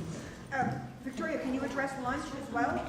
Yes, sure. Or I can give it to Michelle. Okay. Even better. Yeah, this is Michelle there. Hey everyone, so Four Seasons of Early Learning I'm Michelle LaFlamme, the Director of Four Seasons of Early Learning, and we are once again putting on lunch to support our Farm to School program. So it's a suggested donation of $5. It's chicken and gravy with biscuits with local greens and then chocolate beet cake with Kingdom Creamery vanilla ice cream with a suggested donation of $5. So please come support us. Judy? And you should all be very happy that we're not at Fellowship Hall because there's a family of skunks who have taken up residence. And it would not have been pleasant. Okay, back to Victoria. I've been asked just to clarify why there are two different school district meetings. For those that are not familiar with this, Greensboro has a town school district which deals with the funding for 3- and 4-year-olds and preschoolers. And because Lakeview is a union district, which means we operate Lakeview with standard, we have to have our annual meeting on a separate day so that everybody has an opportunity to attend. If we had it today, it's possible that the standard voters couldn't attend and vice versa. We wouldn't be able to necessarily attend both meetings. So that's why it's on a different day than town meeting. Okay? I hope, does everybody get that? Oh, and Hazen, please don't forget the Hazen budget vote is right now happening by Australian ballot. So make sure you go and vote on the Hazen budget. Good? Okay, Susan has a word she'd like to do. Hi, this is quick and easy, but thank you, whoever, Wayne, for bringing up about Sean. We actually have a certificate for Sean, thanking him for his service on the select board. I can tell you he has been a very valuable member, and we all really appreciate his contributions, and he will be missed.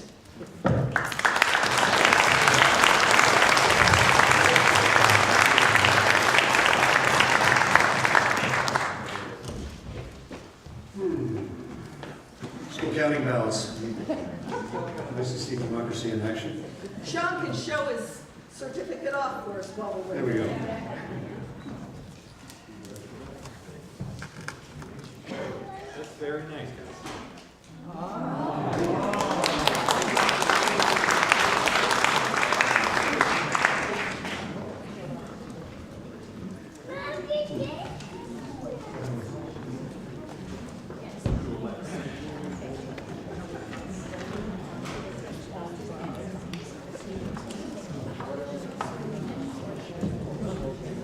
So we've got a few minutes here, and I know it's not in the order of presentation, But is there anybody here that would like to speak to any of the organizations that we'll be talking about the next time around?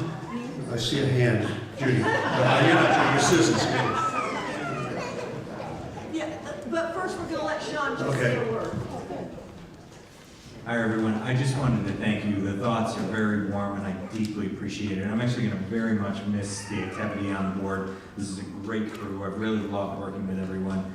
I will tell you, just to clarify from any other thing, I am leaving just for personal reasons. My job has just sort of become overwhelming, I think is the word. It's a kind word to that. So that's the reason, but if I can maybe get that managed, maybe I'll be back in a couple of years. So there's the teaser. But thank you, everyone.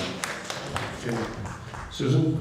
Okay, thank you, Sean, and we hope to see you back. I have a letter from the Northeast Kingdom Council on Aging. They did not get anything printed in the report, but just very briefly, they wanted to make sure that people understood why they were requesting money. And they do an awful lot here in the community for the elderly population. And not only do they need the money, but their work is also supplemented by 300 volunteers.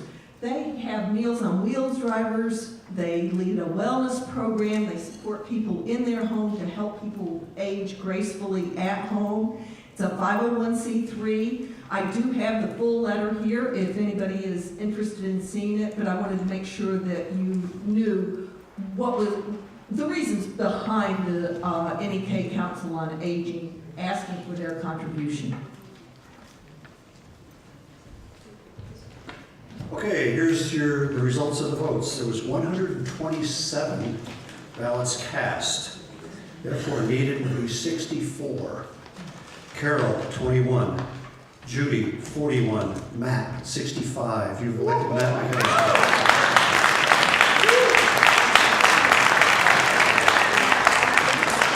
It is now 11:53. We are going to do one more ballot. We'll see, well, one more office. We'll see how this works, and then break for lunch, perhaps. This is a select board position, a 3-year term. Floor is open for nominations. I nominate Judy Carpenter. Judy Carpenter is nominated. Others? I nominate Carol Fairbanks. So we have Carol and Judy. Judy, yeah. Are there others? Yes. I nominate Andy Kehler. Andy Kehler. We haven't heard from Andy. Andy, you're here. Where are you? Right here. Okay, give that man a microphone. I'm Andy Kehler. For those of you who don't know me, I moved here 24 years ago. I have 3 kids at Lakeview Elementary School. We're about to celebrate the 15th anniversary of starting a business in town. We now employ about 75 people. Served on the board of the Center for an Ag Economy for the last 14 years. I just resigned the chair of that board, and I'm looking forward to being able to contribute to Greensboro, the town that I love. So please vote for me. Carol?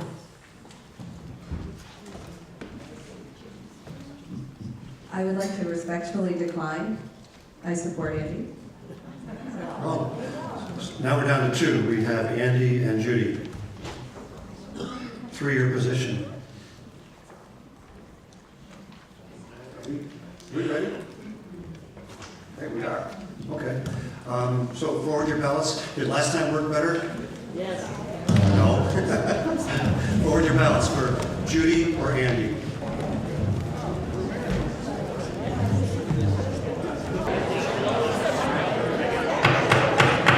Has everybody voted? Okay. So the ballot box is closed. We'll count the ballots. And then we'll do lunch.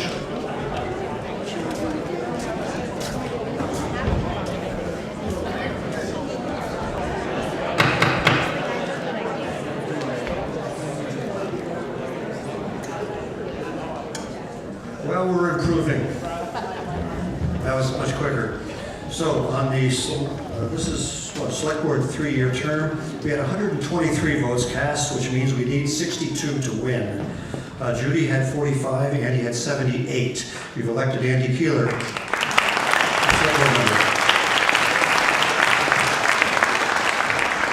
Okay, so it is now 12:09. I would suggest that we adjourn this meeting until after the school meeting. The school meeting is going to commence at 1 o'clock. So we need a motion from the floor to do I that. second the motion. No. Who made the motion? I did. Okay, Janet made a motion, apparently to adjourn this meeting until after the school meeting, which means we will pick up on Article 4 with the trustees for public funds. What, sorry? The school meeting doesn't last very long. There will be some elections, but it shouldn't last too long. Okay, everybody pretty clear on that? So all in favor of adjourning until after the school meeting, will say aye. Those opposed? It is passed. So lunch is by the 4 C's of early learning in the room that way. And we'll see you all back here at 1 o'clock sharp. Thank you.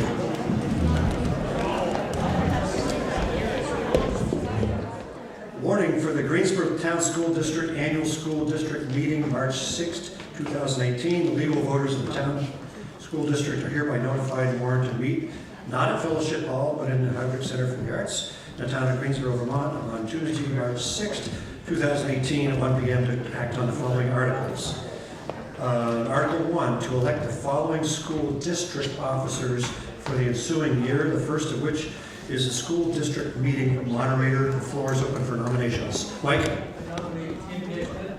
Tim Nisbet is nominated. Are there other nominations? The nomination ceases. The clerk be instructed to cast 1 ballot for Tim Nisbet. Do we have a clerk? You taking notes? Okay. Is there a second? There's a second. Okay, the vote is to have the clerk cast 1 ballot for Tim Nisbet as your school district meeting moderator. All in favor will say aye. Aye. Those opposed? Wow, that was quick. District clerk, currently held by Laura Lee Wheeler. Nominations. I nominate Laura Lee. Mary Young nominates Laura Lee. Is there, we don't need a second, excuse me. Any others? The clerk cast 1 ballot. Discussion? Do we need discussion? We need discussion. Okay. I would like to make sure that everybody knows that this is the 30th year that Laura Lee has worked for the school. No. Yes, and say thank you. I was told by her daughter when I asked, and I thought, oh my goodness. Thank you, thank you, thank you. Okay. Now, may the clerk cast 1 ballot? Wayne suggests that the clerk cast 1 ballot for Laura Lee as your district clerk, and Mike is seconding it. All in favor, say aye. Aye. She is passed. She is elected, excuse me. District treasurer, currently held by who? Ken Greaves is the current district treasurer. Nominations? Okay, Susan has nominated Ken Greaves. Any others? Ballot vote? I move the clerk cast 1 ballot for Tim Greaves. Second? Wayne has moved that the clerk cast 1 ballot for Kim Greaves as your treasurer for 1 year.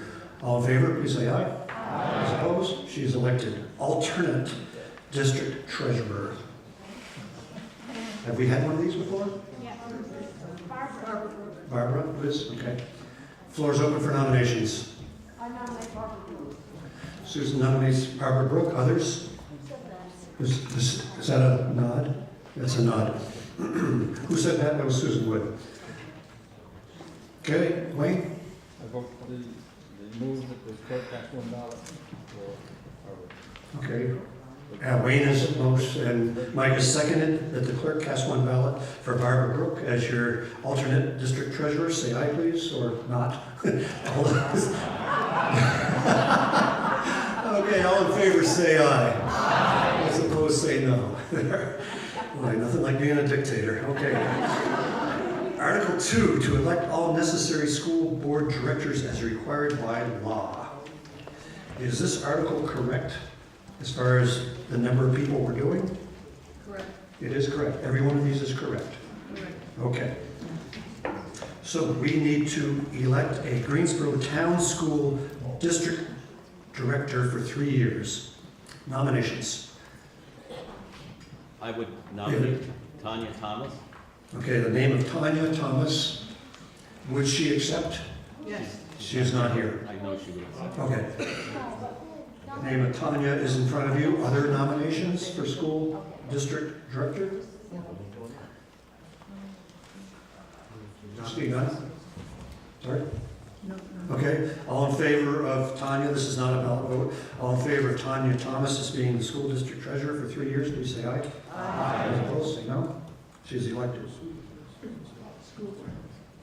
To the Greensboro Town School. Right, okay. Second, we need to elect 2 Lakeview Union School District number 43 directors, each a term of 3 years. Is that correct? Lakeview. Yep, Lakeview. Okay, the Union School. Nominations. Who's going off? Who is going off is a question. My position, I'm not running for my position, my position is... Oh, I'm sorry, I forgot. Jeremy. My position is ending, and I'm not running to continue. And Erin Giselle. Oh, yes, right, I'm sorry, I was trying to remember. Erin Giselle is the other position. She also has completed her 3-year term, and she's going to resign. She's completed 2 3-year terms. So we need two freshman people. Nominations? I'm nominating John Moffett. I talked to him briefly. I think he's interested, but I don't see him here anymore. He's in the lobby. Quick, let's vote. Somebody go see if he's here. Other nominations? Right here. He's out there in a chair. He is? Betty just went out to Okay. see. Is he?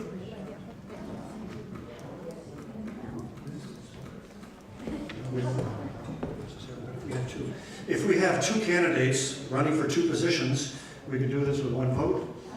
Or if we have 3 people, we're going to do some ballot votes. John Moffett said, wait a minute.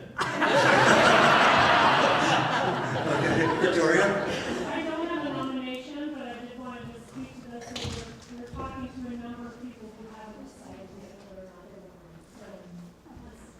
they're running. Okay, let's do that all over again with the microphone this time.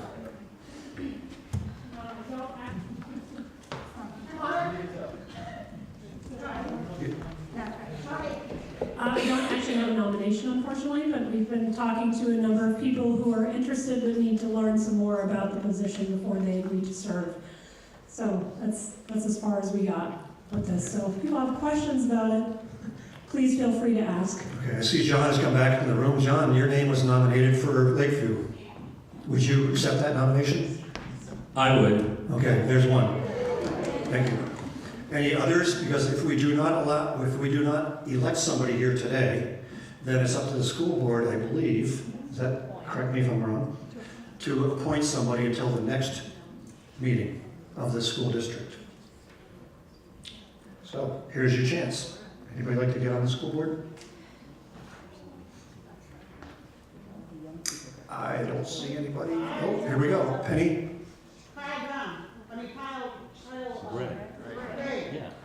Kyle Gray? Kyle's here someplace. There you are. Put your earphones on. You were just nominated for Lakeview. What do you think? I could certainly do interim until such time. We're not doing an interim. We're electing somebody. I'm not in a position now to accept the nomination. Okay. So Kyle is declining the nomination. Thank you for considering. If I don't see any, we will vote on John, and maybe by the end of the article, somebody will feel inspired. If not, we'll leave it up to the school board. So, all in favor of John Moffett as being a school director for Lakeview, please say aye. Aye. Those opposed? John, congratulations. Thank you.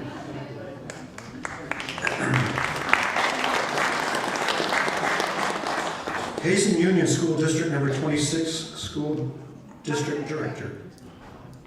I'll nominate Mike Metcalf. Mike Metcalf. Mike, would you accept that? Yes, thank you. Yes, he would. We're just doing one of these, right? Yep. Okay. Any others for Hazen? All in favor of Mike, please say aye. Aye. Those opposed? Congratulations, Mike. Okay. Wow, look at this, we got more Lakeviews. Wow, is this correct? Yes. Okay, so Lakeview Union School District Member 43, Director for a term of 1 year to fill in the remainder of a 3-year term. Nominations. Nominate Rose Modry. Rose Modry. Rose, are you here? Yeah. Accepted? Accepted. Okay. Okay, others? All in favor of Rose? Aye. Thank you. Didn't finish my sentence. Anyhow, all those opposed? You've elected Rose as your director to fill in the term of 1 year.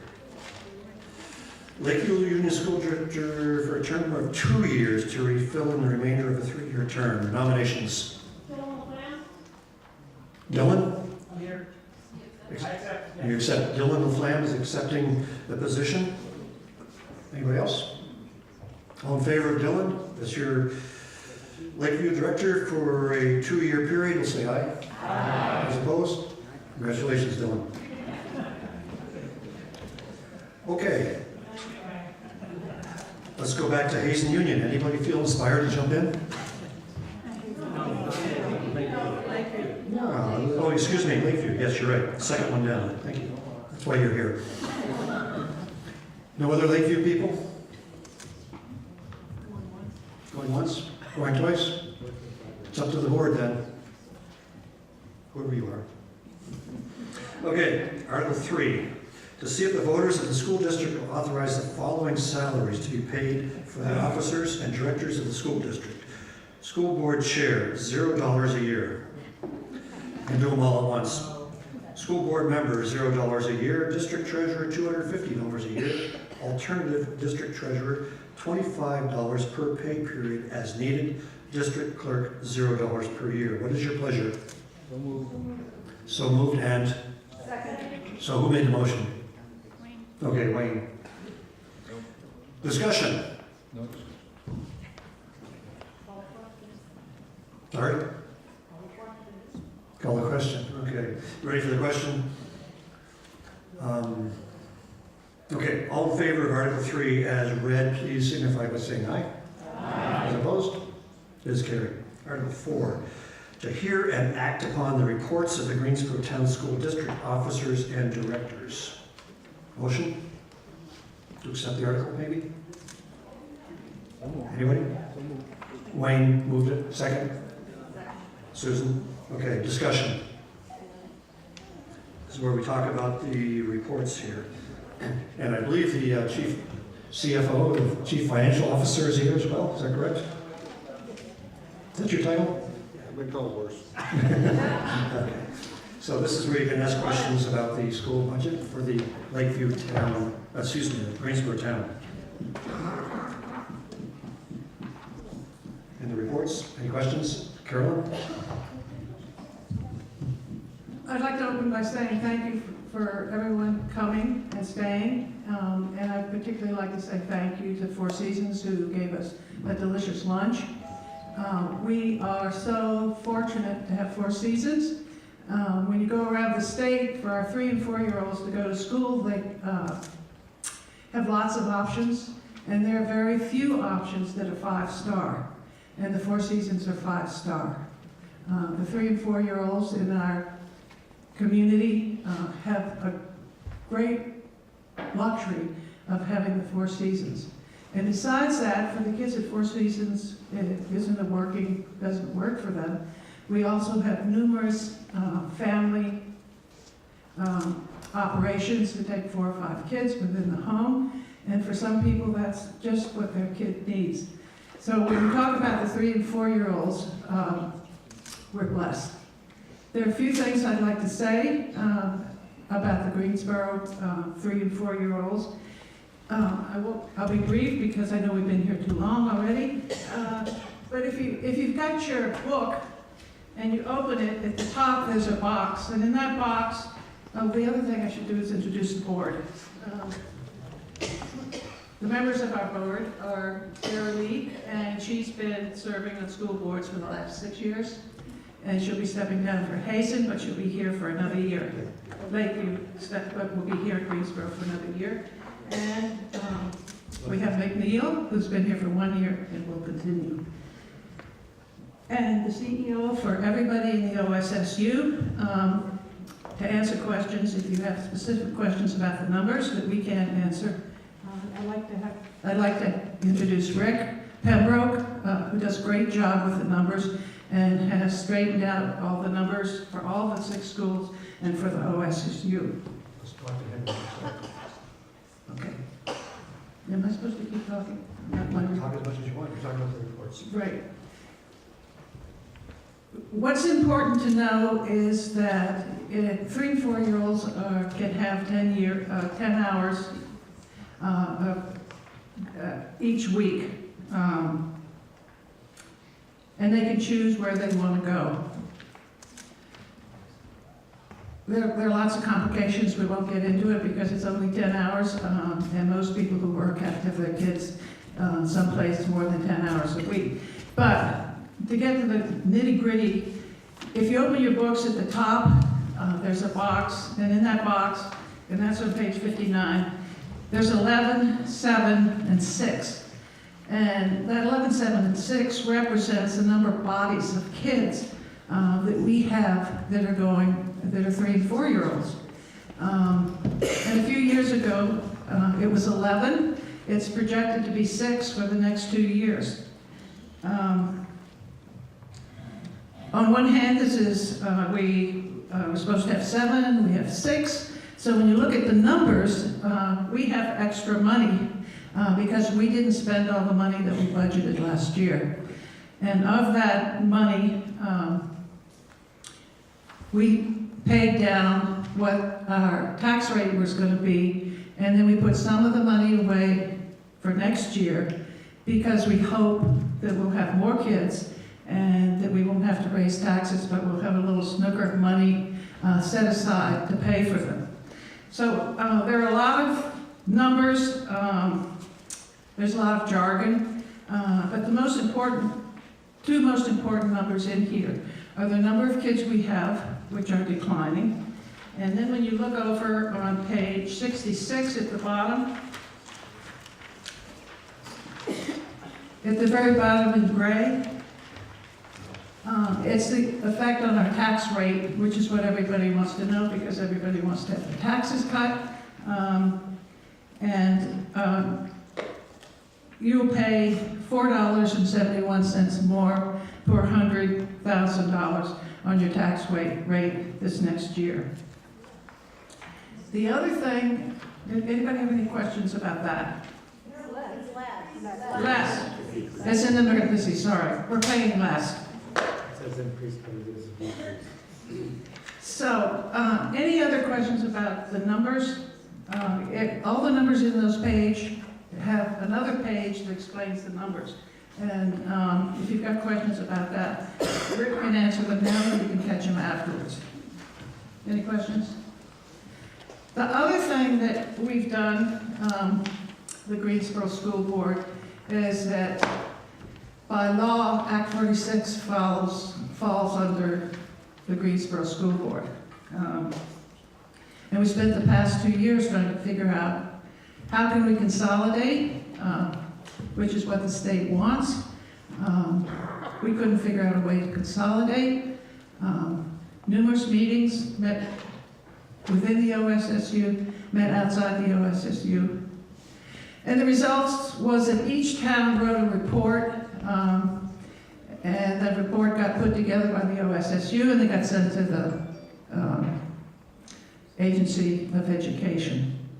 And the Agency of Education will decide whether what is in that report is good enough for us to sort of continue how we operate now, but with a much greater emphasis on collaboration. The point when the law was passed was to save money. And I think it's pretty obvious that in our area that you're not going to save money because we've been cutting the budgets for 10 years. and been streamlining and looking for efficiencies for more than 10 years, and are really down to the bone.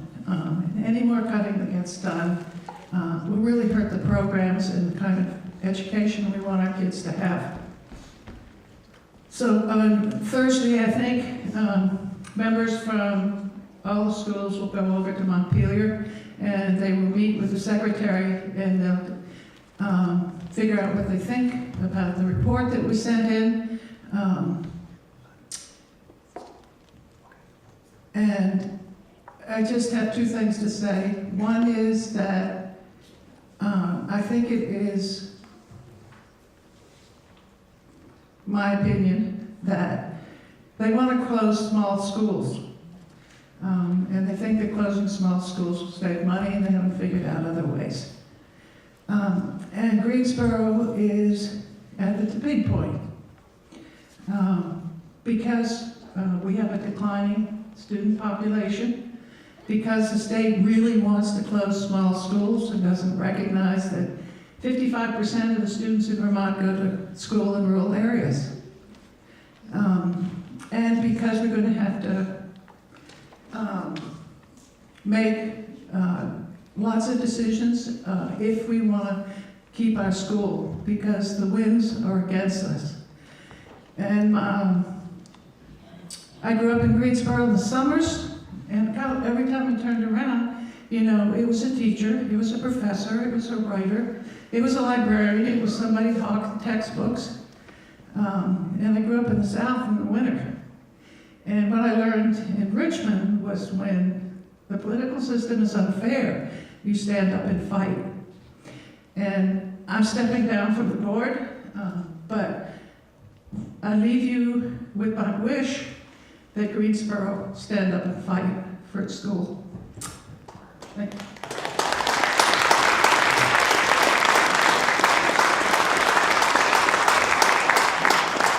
Roseanne. I'm not sure if it's our turn to talk yet, but first I'd like to thank Carolyn for the work she's put in, heartfelt, hard. This is not an easy board to serve on, and we appreciate you.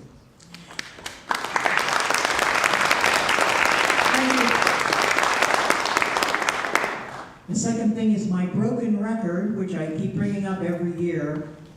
We don't need fewer schools in our villages.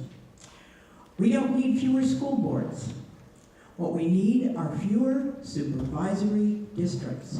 The supervisors union is an expense that at this point, years ago, when you had to go by wagon to get from school to school, it was worthwhile to have these little districts all over the place. Now we've got computers, we've got the internet, we've got Skype. There are ways to have meetings now that didn't exist before. And we have too many unions, and we are spending money like water on them. The money, the excess money that we spend on each of these little supervisory unions could buoy up our system for quite some time. We could put extra teachers in, we could put extra aides. I don't want to add some of the things that some people want to add, but we probably could afford to add those too. So I'm going to say it again. When, instead of consolidating school boards, which is foolish and not good for our democracy and our schools, when are we going to work on consolidating the unions, the supervisory unions? And I'm begging you to say this in Montpelier. Thank you.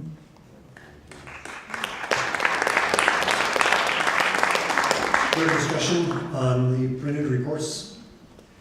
The motion on the floor is to accept Article 4, and which we have done as far as hearing and acting upon. So let's act upon it. If you're in favor of Article 4, please say aye. Aye. Opposed, say no. That's carried. Okay, let's talk about the budget. Shall the voters of the school district approve the school board to expend $44,800, which is the amount the school board has determined to be necessary for the ensuing fiscal year? It is estimated that this proposed budget, if approved, will result in education spending of $10,249 per equalized pupil. This projected spending per equalized pupil is 16.67% lower than spending for the current year. By who? Judy, thank you. Second? Wayne, got it. Discussion? No questions? Okay, all in favor of accepting that budget as read, please say aye. Aye. Opposed? Is carried. Article 6, to see if the voters will contribute to an existing operating expense fund under the control of the Board of School Directors with a contribution of $7,000 of the district's fiscal year 17 fund balance for the purpose of paying operational expenses that were not anticipated at the time of the budget preparation by the board. Motion. Who said that? Mike. Okay. Second, Carl. Okay, discussion. What's Article 6 about? Anybody need to talk about that? I think I talked about it. There was extra money. If you have money left over in a budget and you don't use that money, it goes back to the state. We decided this money would be set aside in case we have more kids next year moving to town. And instead of the 6 that's sort of projected, we came up with 8 or 10, and we had some money there. And we wouldn't have to raise the taxes next year. Good idea. Okay, with that article, all in favor, say aye. Aye. Opposed? It's carried. Article 8, to transact any other business that may, 7, thank you. To see if the voters of the school district will authorize the school board to borrow money in anticipation of state revenues. So moved. Who said that? Mike. Second. Wayne. This is something that's on every single school board warning. Yep. We've done this for years. It's been done for years. You good with it? All in favor? Say aye. Aye. Opposed? It's passed. Now we can do Article 8. To transact any other business that may legally come before the meeting. I heard that from where? Mike Metcalf moves that we adjourn. Either amendable or debatable. All in favor? Aye. This meeting is adjourned. Thank you very much. Thank you.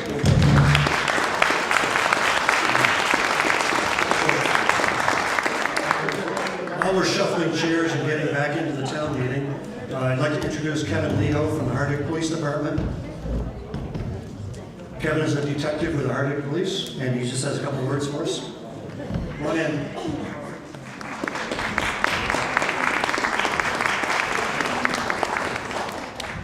Well, if you guys don't want me to talk, that's fine. I can go right back. So Well, it's nice to see you. thank you. So one of the reasons I want to come today is to speak to a charity tournament that we have coming up in April. So April 28th, we're putting on a tournament. It's a Battle of the Badges for any of you that came to it 2 years ago. This year, all the money is going to the American Cancer Society. We hope to have 8 teams from Burlington, Rutland, Homeland Security, Hardwick Fire, people from Greensboro Fire as well. So if you've ever had a desire to make fun of your local police officers and get away with it, this would be your opportunity. I think, I'll have to look at it, but the entry to get into it, I think is $5, which is I think what Hazen Union usually charges for their basketball games. Other than that, if there's any questions in regards to crime rates or whatnot with the department, I can answer any easy softball questions.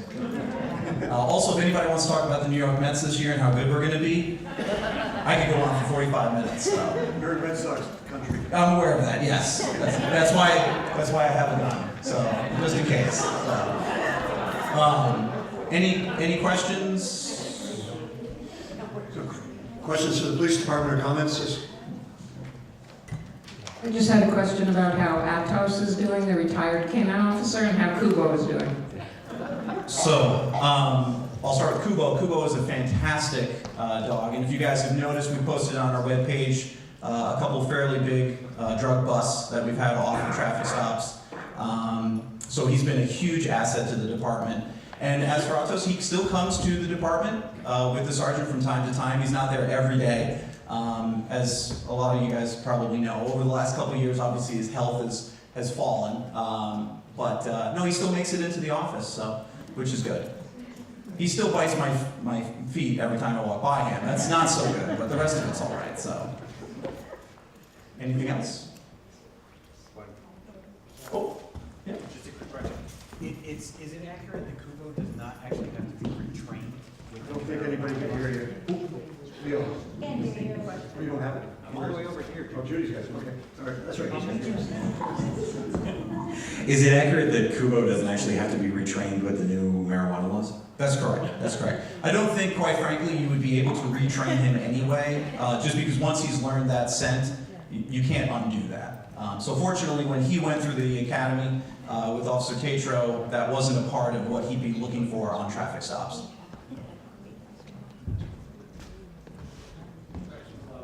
Oh, yeah. How well developed is your security plan for Hazen Union? You know, to be quite frank, it would probably be best that the chief would answer that question. I do think he is. Oh, there he is, right there. Oh, what fantastic timing. We can answer that one quickly.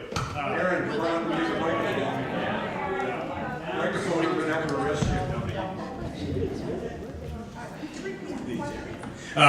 you. We have developed a security plan with the school, and that actually was in about a year transition last year. I won't go into details of it because it is a private security plan and not really out there for the public, so that everybody knows what it is.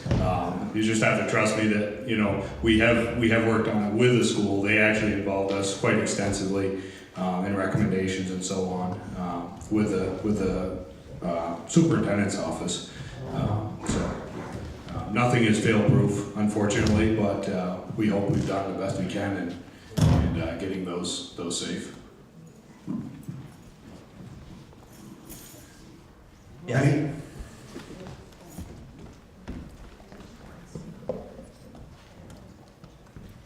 Public radio has been talking about the problems with enforcing overuse of marijuana. Do you anticipate troubles when the law comes into effect soon? I mean, at this point, it's new territory for us. It would be hard to really speculate on what we're going to be dealing with when the time comes.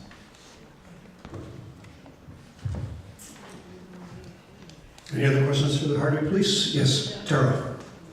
Microphone. Here we go. Judy, you gotta speed up. I'm old.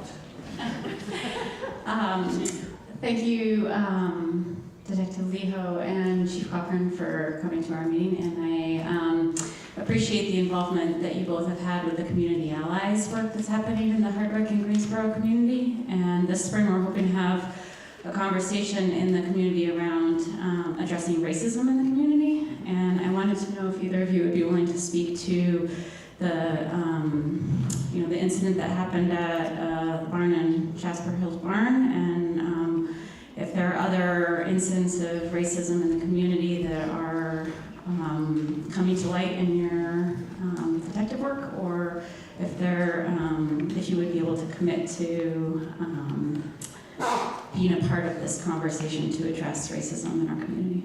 Yeah, I'll speak for myself here, and it probably would be me that would be attending something like that, as a lot of the different groups I tend to get involved in. But yeah, no, I would have no problem in certainly attending and giving some input. You know, obviously in a lot of these kind of instances, what I can speak to is the law itself, you know, personal opinion or whatnot, but I can speak to what we can accomplish and what we can do in the scope of law enforcement. So yes. Long-winded answer, but yes. Are we good with HPD? Oh, Peggy.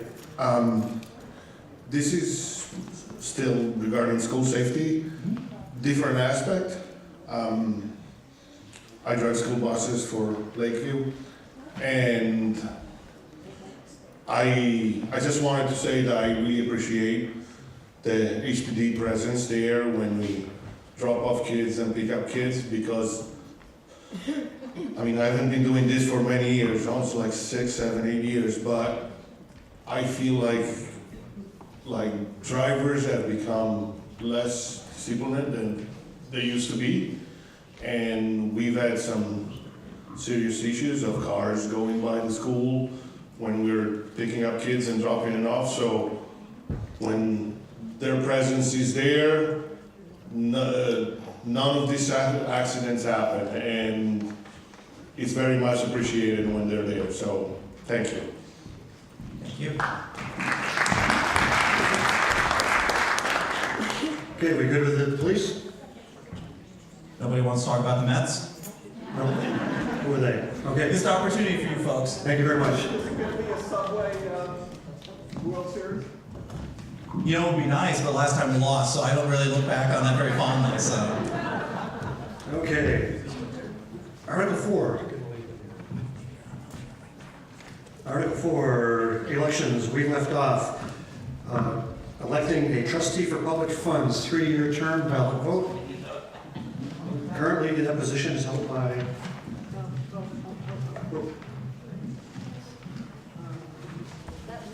It'll be the Peggy Lipscom. Peggy Lipscom. Yes. Floor is open for nominations for a trustee of public funds. Name of Peggy Lipscom has been nominated. Would you accept that? I do. She would. Other nominations? If not, a ballot vote? Who says that? Peter said he'd like to have the clerk cast one ballot for Peggy Lipscom as your trustee of public funds. Is there a second? Second. Second, good. All in favor, will say aye. Aye. All opposed? She is duly elected. Cemetery Commissioner, 3-year term. Who is going with? Patsy Mercier's term is up. Susan is nominating Patsy Mercier. Patsy, I see you. Would you accept that? She would. Others? I'm sorry? Doesn't need to be second. Doesn't need to be second, no. All in favor of Patsy Mercier as being your cemetery commissioner, please say aye. Aye. Opposed? She's elected. First constable, currently held by Rick Walsh. Nominations. I nominate Rick Walsh. Second. Would you accept? Yeah. You would. Anybody else? All in favor of Rick Welch as being your first constable, please say aye. Aye. Opposed? He's elected. Second constable, currently held by Mark Snyder. Mark Snyder. Mark has been nominated. He is not here. He told me that if he was, he would accept. Second. I second. Don't need to. Other? Just go to your second. Any other nominations? If not, all in favor of Mark Snyder as being your second constable, please say aye. Aye. Opposed? No? Good. Elected. Library trustee, okay. We need like 3 trustees, Could I, 3-year terms. as the current trustee, like to make a quick announcement from, request by, a quick announcement on Hal Gray, current trustee. A quick announcement requested by some of our board members that I clarify the library board is a working board. Our primary function is to ask people for money in order to operate the library. It's not everyone's dream come true. We get a less than a third of our budget from the town. Just want to make that clear, so it's not something that you just join at a whim. Thank you. Nominations for library trustee. I nominate Hal Gray, the current chair of the library board. Hal Gray has been nominated. Would you accept that? I would. You would. Another nomination? I nominate Liser Armstrong. Liser Armstrong. Lisa, are you here? Yes. Is that a nod, a yes? She would accept that. Any other nominations for library trustee? Remember, we had 3 people to put on this board. Mike? Oh, Don Jane. You doing all 3 at the same time? We could, if we only had 3, we could do it 3 I at once. nominate Stephanie Thompson. Who? Stephanie Thompson. Stephanie Thompson. Is she here? Yeah.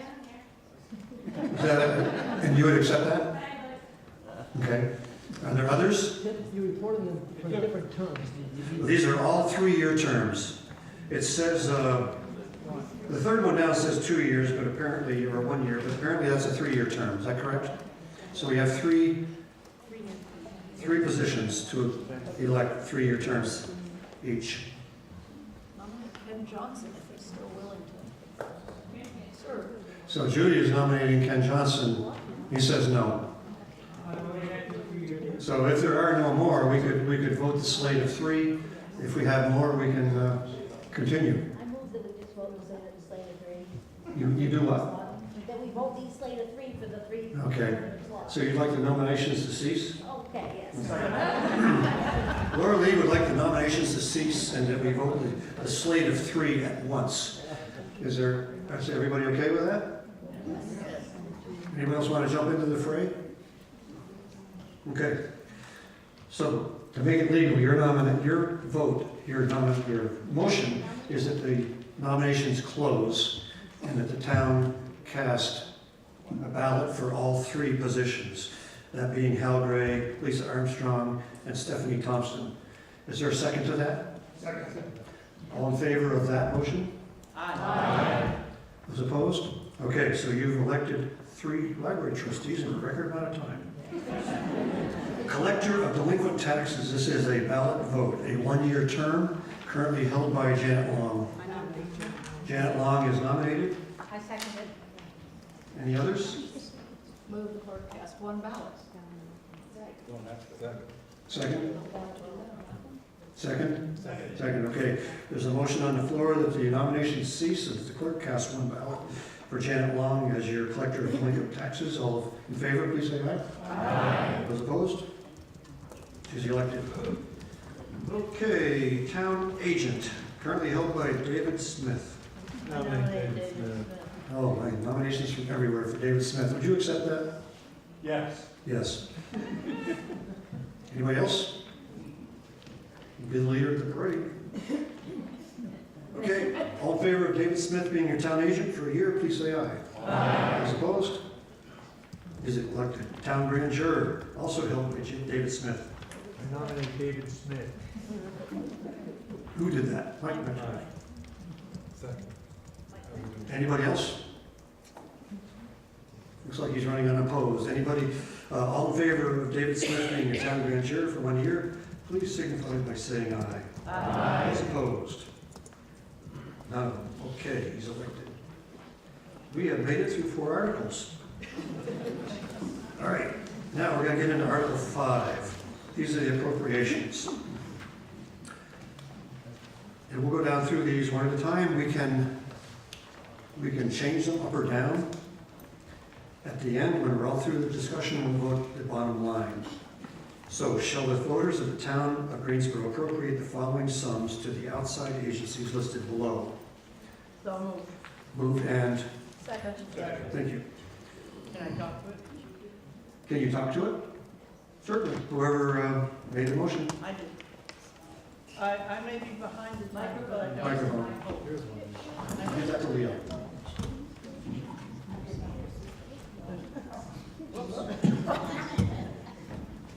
I may be behind the times, but I don't see the beach on this list. Is there an inside agency? It's not on that one either. The beach is in the regular budget. We combine that into our regular town budget. Thank you, that's the answer. So the question is, she didn't see the beach, but it's in the regular budget. Okay. We'll go down through them one at a time. The first one is where? $2,000 appropriation. If I don't see any questions, I'm just going to move on down. Caledonia Home Health, $1,400. Corina Howard Nichols Center, $200. Can I move that we accept as written the total? The whole slate. You could do that, but that's going to eliminate all the discussion, if there is any. But whatever you like. I mean, it's free country. Then I move we accept the slate as written. Microphone. Okay, do that. I move we accept the slate as written. Second. Okay, there's a motion on the floor and seconded that we accept Article 5 as written, except we should probably say that the total is not $62,000, but $65,595.81. As corrected earlier. Yes. Correct? Yes. Okay, so there's a motion on the floor that we do not discuss these individually, that we just vote the entire list. So that's going to eliminate talking about any of them as individuals, up or down. Correct? All in favor of Susan's motion, or would you like to discuss it first? No? Okay. The motion is to vote the bottom line, which we are going to do in a second. So we're just talking about doing a change of procedure. What do you call that? An amendment. There you go. All in favor of Susan's amendment, please say aye. Aye. Those opposed? Okay, all in favor of Article 5, which is the list in front of you of appropriations, bottom line of which is $65,595.81. All in favor, say aye. Aye. Those opposed? Say no? Okay, well, we. I thought they corrected that. I'm sorry? I thought they corrected that to 65,095. 65,595. Okay. Because it was the last item, 3,500, that was not included. Okay. Okay, Article 6. Shall the voters of the town of Greensboro approve the following special appropriation requests from the municipal properties listed below? Motion? I'll read them. Greensboro Conservation, $2,000. Greensboro Free Library, $25,000. Greensboro Grange Building, $1,500. Greensboro Historical Society, $1,500, for a total of $30,000. Motion is in order. So moved by Ken. Second? Second. We'll give that one to Mike. Okay, discussion on Article 6. Peter? I'm just curious, I'm curious where the Grange, if somebody wants to speak to that, what the point of that is? Well, Peter, we were talking with Susan, we were talking, Microphone. we've been talking different things we could do with that, and we had entertained maybe investigating moving the town clerk's office there or utilizing it in some fashion. So that's what we had discussed a little bit. So that's why we want to put money into it, just so we can. But that was a discussion at one point. Susan, would you like to join in? Right, we've been talking about various uses for that building, and of course, we've also considered getting rid of the building altogether, but we thought that until we make a final decision, we've got to maintain the building, so we needed $1,500 just to make sure that we don't let the building fall into disrepair until a decision can be made about what to do with it. Mark. Hi, Mark Snyder. I'm on the Building and Grounds Committee. We looked at all the town buildings. The priority, as we saw it, was the town garage. We're going to need to replace that at some point. We need to plan on that. The second priority was the town hall, and because of the school usage and the unknown third floor implications, we thought that was second. The Grange is happy the way it is. It's not a happy building, but it's not going to fall into the ground. I don't for the life of me know why we would put an arbitrary number like 1,500 into a building that's not being used, not being heated, not being maintained, and yet is in a state of stasis. I prefer we took that money and maybe thought about insulating the town hall, or maybe put that money aside for future use in the town garage. It's just my opinion as a townsperson. Thank you. Susan? Okay, so I agree with you on everything, Mark, except one thing. Buildings do degrade if they're not maintained. And so we felt that we needed to make sure that we had money set aside, and $1,500 is not really a lot of money. Just to be able to take care of anything that might come up. If a roof develops a leak, we need to be able to take care of it. So we have to have money budgeted to be able to handle unexpected problems and make sure that the building doesn't fall into disrepair. And we, believe me, are very much aware of the priorities that came from the building committee. I thought that was wonderful and very helpful. And if you look through the rest of the budget, you'll notice that we are setting aside money in the capital budget. We've increased the amount so that we can start looking at replacing the garage, which I agree needs to be replaced. And part of looking at the Grange is also looking at the town hall building and its use and the kinds of funds that would be required to keep that up versus perhaps moving the town clerk's office into the Grange building and doing something completely different with town hall. So we're looking at a lot of things, and we're always very interested in any opinions, any ideas that anybody has. for all the buildings in town. Patsy, How much money? where's the mic? Here you go. How much money do you have set aside in this account? It's still there, or do you use up the 1,500 every year?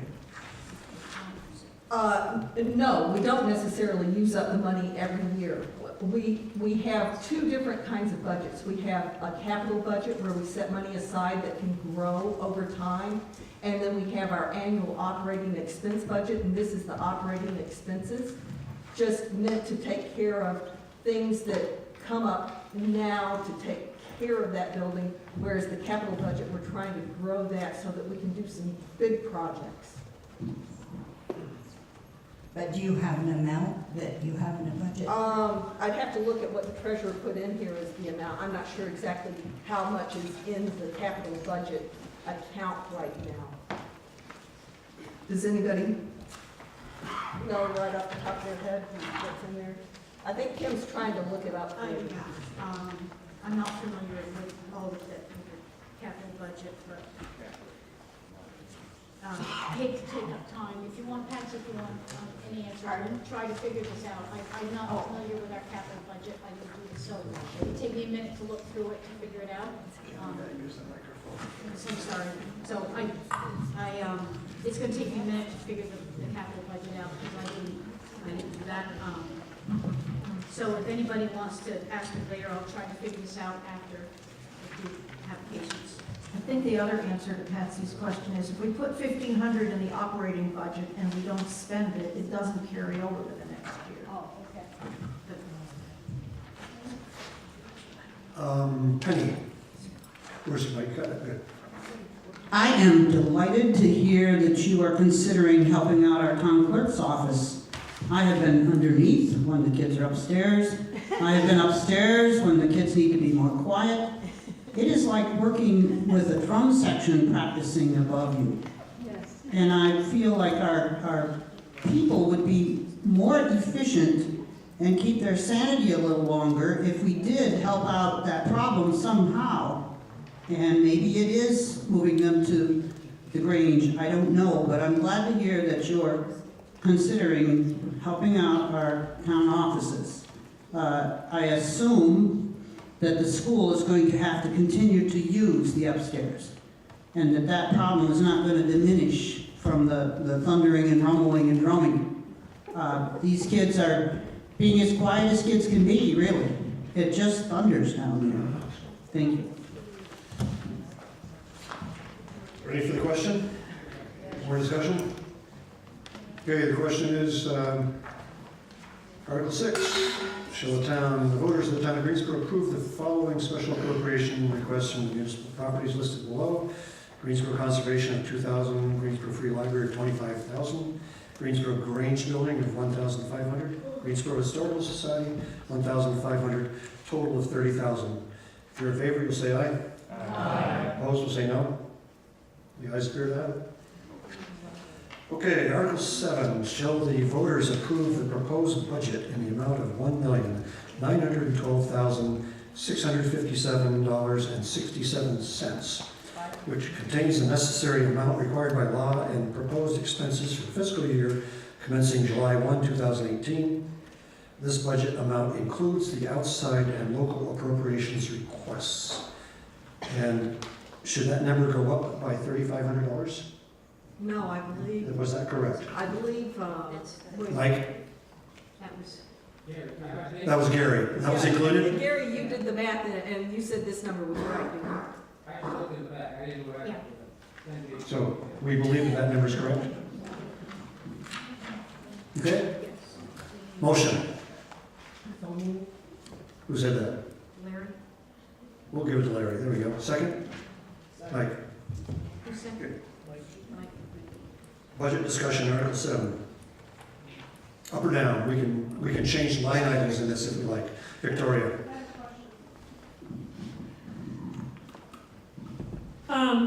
I noticed that the bottom line increase is at about 6%, and while I've gone through each section to better understand where the increases are, I know for us as school boards, we make an effort to provide transparency as to where the increases are.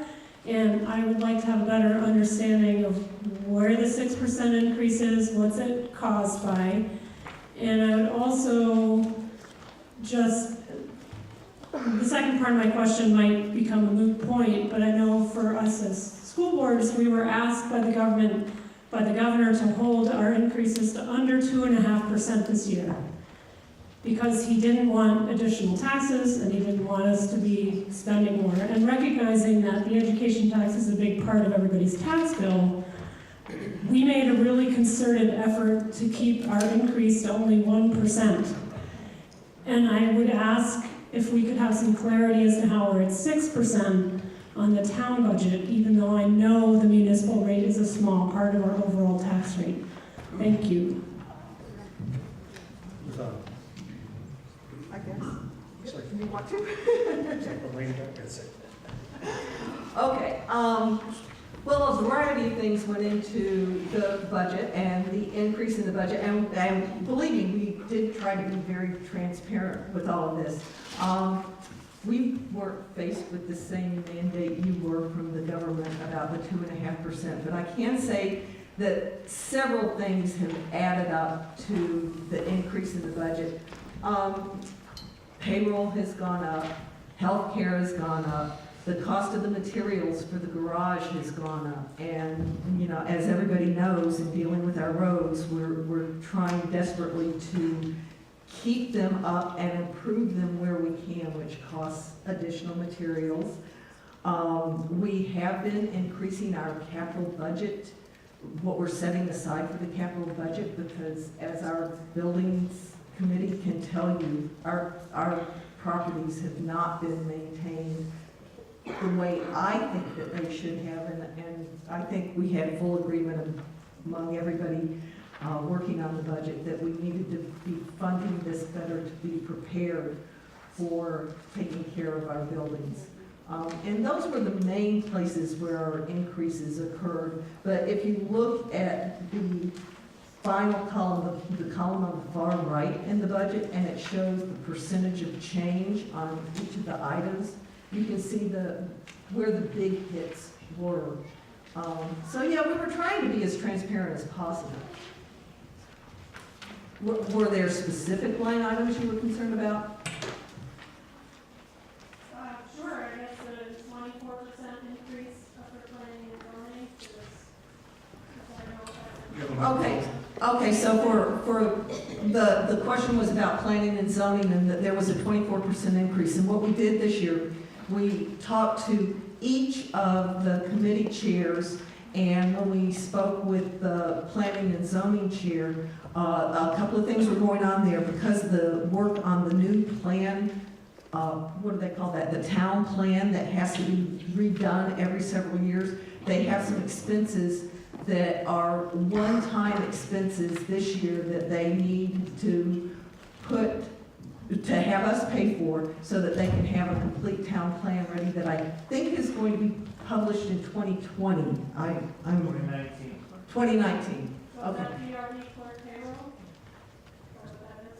Well, that's one of the items in there is the DRB clerk and payroll. It is a piece of it. We have the town report, the town plan, excuse me, coming out. We have the zoning administrator. We have the DRB expenses and the DRB clerk. That they're all grouped together.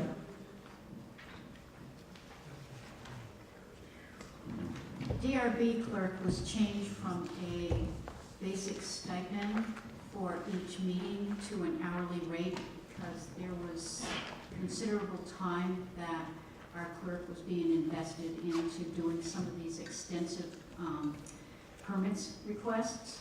And so the zoning and planning, they decided that it would be probably behoove them to pay the zoning clerk.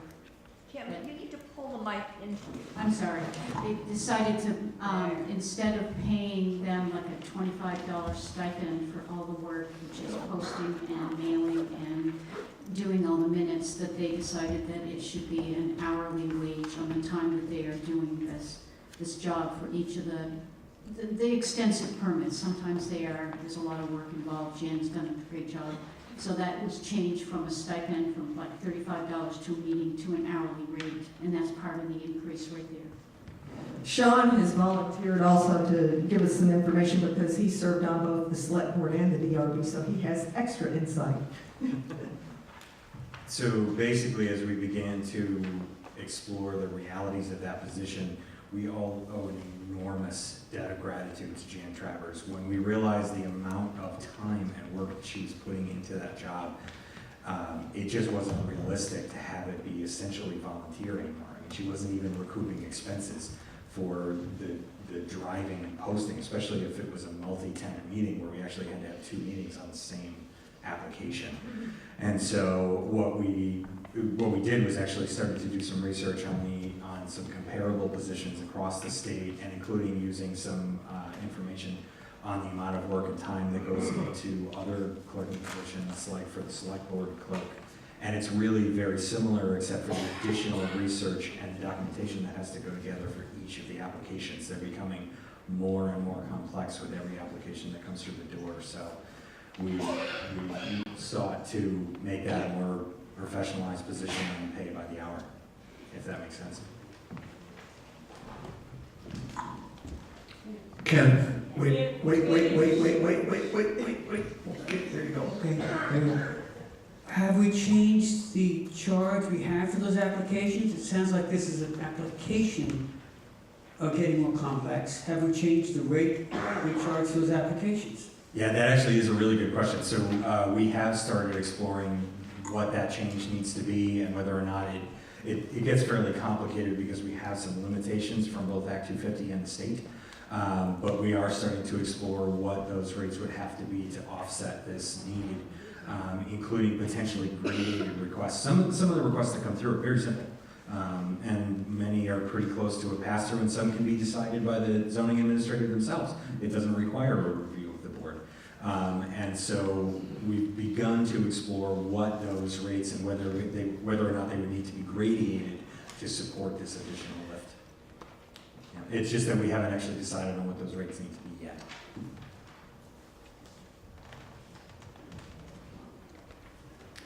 Further questions on the select board's budget?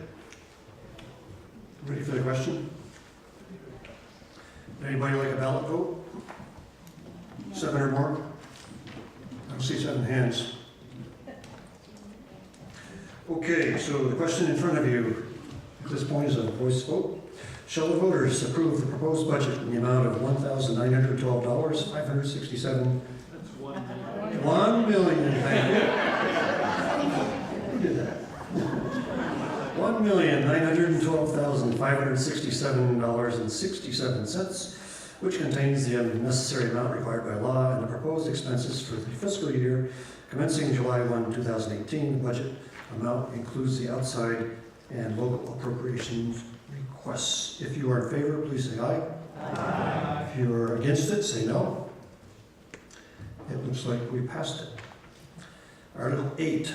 Shall the voters of the town of Greensboro approve moving any surplus, with the exception of the health replacement account line item from the current fiscal year highway budget, department budget, to the HERF, which is the Highway Equipment Replacement Fund account in the next fiscal year. So moved. Thank you. And who's second? There you go, Nancy gets one. Okay, discussion on Article 8?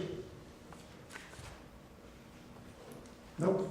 All in favor, say aye. Aye. Those opposed? Passed. Article 9. Shall the voters of the town of Greensboro approve having the town treasurer serve as the collector of current taxes and set the tax due date of November 1, 2018. Taxes will be delinquent if not received in the office of the town treasurer by Thursday, November 1st, 2018 by 4 p.m. So Moved by Mike, seconded. Judy Waywood. Okay. Discussion? Nope. All in favor, say aye. Aye. Those opposed? Article 10, to transact any other business that may legally come before this meeting. The most important thing is the 4th of July, and then we'll take care of the next one, right? Yes. Go ahead. So we were looking at the calendar for the Funky Fourth, and we think the Funky Fourth ought to be on the 7th, which is a Saturday. Don't know what everybody else thinks. The other alternative was having it in June, which didn't seem right to me, but. There's a straw vote, by the way. Nothing binding. You mean we could decide this all by our lonesome? You guys have the power to do just about anything. I didn't know that, did you? Moderator. That's enough. Everybody pretty good with the 4th of July being celebrated on the July 7th? Yep. Good. All right, there you go. All right. That's good. Now I can answer the questions that come in. Yeah, that's We get flooded. very with important questions question. when What is the 4th of July? Okay, so the next one is, let's see, this was presented as a petition to the select board to put it on here. Whereas we in Vermont are experiencing many effects of climate change, and whereas the state of Vermont has a goal of sourcing 90% of its energy from renewable sources by 2050, but is making insufficient progress. We, the town of Greensboro, direct the state to refrain from funding fossil fuel infrastructure, commit to firm deadlines for the transition from fossil fuels to renewables, commit to an economically fair transition for all Vermonters, incentivize residential and agricultural scale renewable projects, ensure that the energy of large solar or wind projects benefit the local populations and result in short transmission lines, ensure that large-scale wind and solar are vetted by Act 250. And we, the town of Greensboro, agree to commit to doing our part by protecting town land from fossil fuel infrastructure, weatherizing our town buildings, enlisting help to get solar on town-owned rooftops, other projects to help combat climate change and improve our residents' lives. So this is for discussion and an opinion from the town. This is non-binding. Anna, come on up. And you can grab a mic from Leo on the way by. Hi, my name's Anna Kehler, and if you actually look at the sheet that maybe you might have gotten from down here, it'll have the full petition.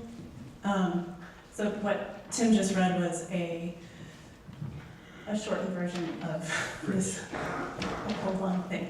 So I wanted to just bring this before you for discussion so that we could be part of the 28 other towns who are sending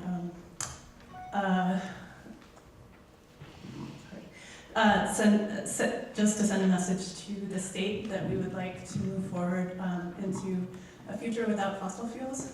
And I know that that's hard because most of our transportation, a lot of our heating through those fuels, but I felt like I had to do something. So this is the first step. And the other reason why I wanted to bring this up was because I was hoping to restart our energy committee, and if anybody has any interest in helping me with that, I hope that they will find me afterwards. So I'm not an expert on climate change, and I don't know if people have any questions about this petition, but I'd like to hear your thoughts and have a discussion. Thanks.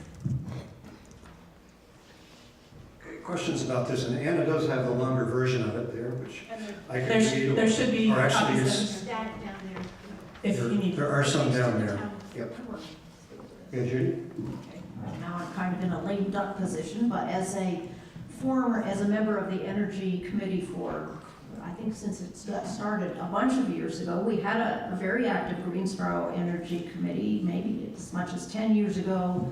We did forums on different topics, a lot of community education. We looked into ways of providing the town's energy. We worked for a while on a project of doing a water system out of Caspian Lake, which became too expensive to do. But The committee has kind of been in hiatus for a few years. Meanwhile, Craftsbury has an active committee, Glover's starting a committee. There are a lot of regional activities and information that could be done, and I have talked with Anna, with some other people, and with members of the former Energy Committee in hopes that we could restart and get involved, not necessarily in every specific thing on the petition, but taking a look at what we as a community can do for our own energy and educating people and maybe also working on the state level. So I agree with Anna about encouraging people who are interested to let Anna know, let the select board know, and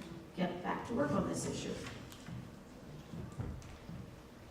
Joe. I do have one question. I'm not in disagreement with... Microphone. Microphone coming at you from the rear or the front. Whoever gets there first.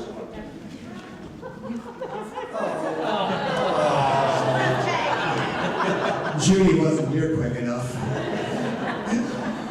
I'm not in principle, I don't disagree with any of it. The specific wording, some of the specific wording bothers me just a little bit. You know, the idea of halting any infrastructure enhancements, that would include power lines, because our power comes. And I worry about new housing or expansions of our businesses, or if we were blessed and just would buy into water sewer, water treatment and whatnot.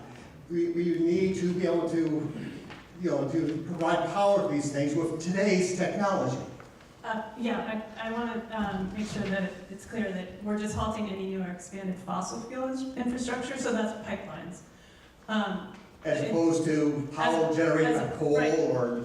Well, right, or natural gas lines. And frankly, Greensboro is not really on the map for No making gas. that. But yeah, this is not about restricting development or, for power lines or... Okay. Okay, so that... It just bothered, Yeah. but not limited to pipelines, and I didn't understand. Okay, thank you.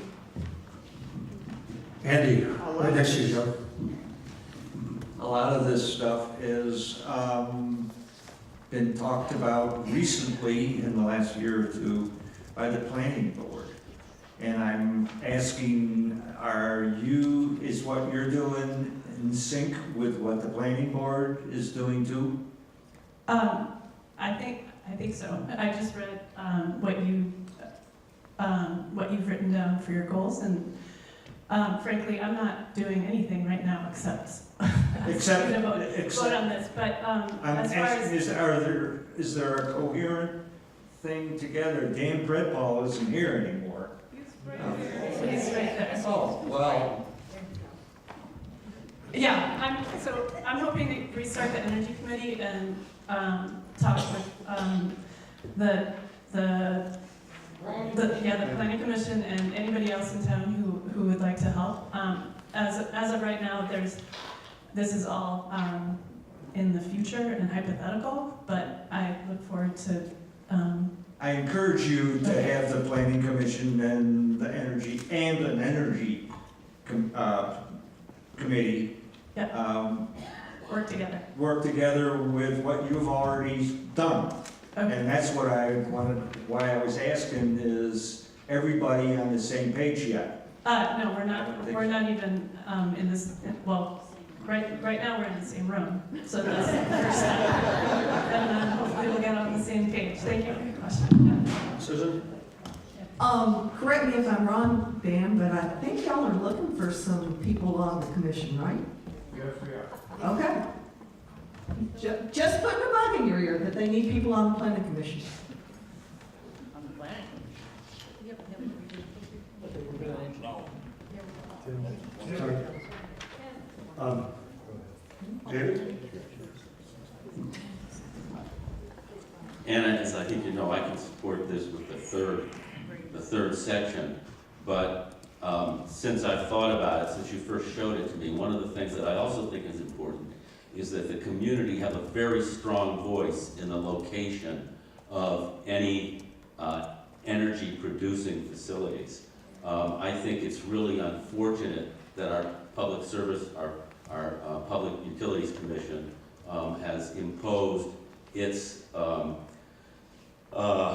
location on some communities that didn't want those and didn't think they were appropriate. And I think the voice of the community is really important and ought to be emphasized in this. Okay.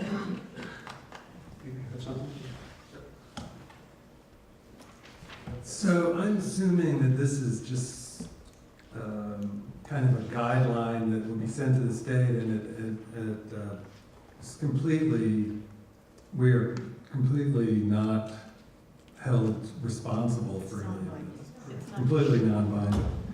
So, yeah. It basically sends a message to the legislature, and that's it. Yeah, exactly. So I don't know if people remember when there were non-binding referendums about the nuclear question in the 80s, and it's a way for us to ask the state of Vermont to move forward with what has been said in the petition, and also just to create hopefully some good conversations, and that will lead to some actions in our community and maybe also in our region, like West Glover and Craftsbury. Trish, right behind you. Oh, you got it already. Wow. This is not, first of all, I commend you on work around climate change, and this is not specifically germane to that, but it is related to our local infrastructure. A number of us have been without phone service recently, and Consolidated Communications, I think, is the new name for Fairpoint. And I gather from technicians who have been out to our house that that Fairpoint really cut back on service, in addition to not making very needed repairs in this community that they do know about, but they don't think there are many of us. Which means that they aren't, either we aren't speaking or they're not listening. I know that just off Gebby Road, there are several people who depend on phone, not only for safety and security and communication and connection, but also for their businesses. And if Greensboro wants to remain a vibrant community, vibrant and viable community, we need our means of communication. So when you have a chance and you just all, I think, probably got something from Consolidated Communications asking for input, I would encourage you to give it to them.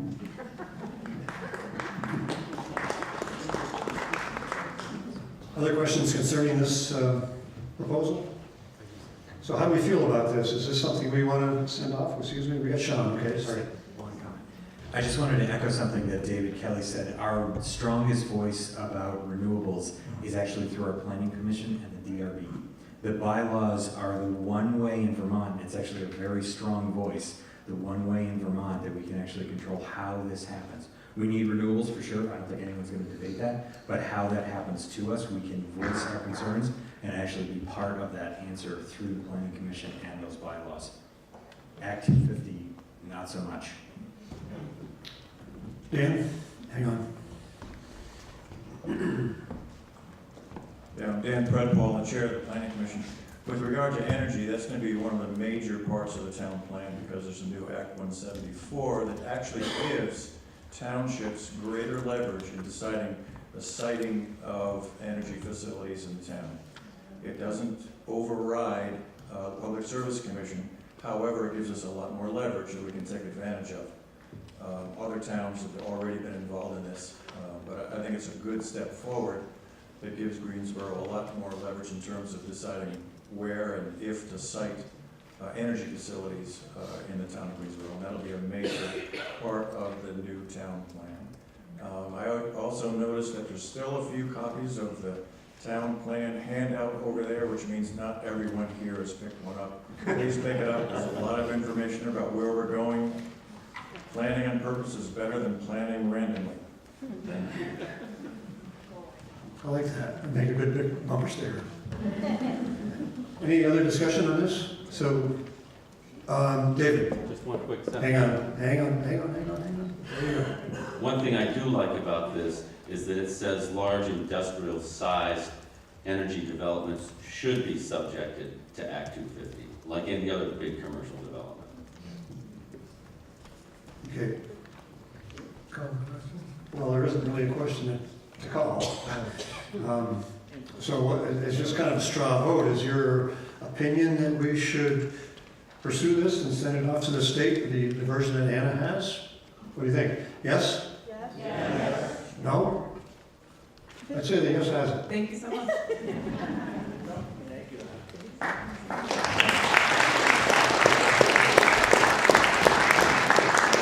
Okay, Mike? Microphone to Mike. Good work.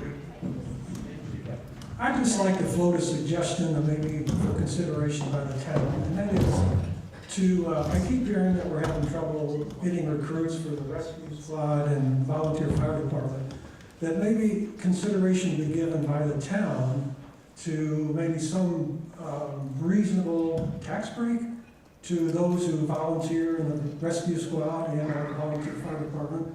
And it would just be that portion of town tax, very moderate, modest, that maybe we could draw some more people, because I understand we're having trouble getting volunteers and participants. Just an idea. Carl?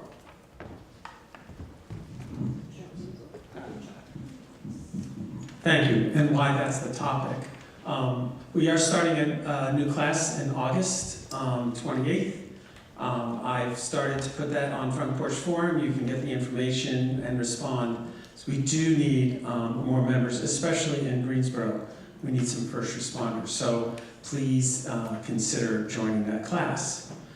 Then one other thing, what I always have on at town meeting is, first of all, thank you to everyone who's put a sign up for, an address, new address. They're wonderful and we are making progress. We still have ways to go. Do remember to put those signs up where we can see them at night, where our headlights are going to pick them up, because that's when we have a hard time finding you. And it's never fun for us when we can't find a house. So please do that. Thanks for that suggestion, Mike. Anything else to come up with this one? Wayne?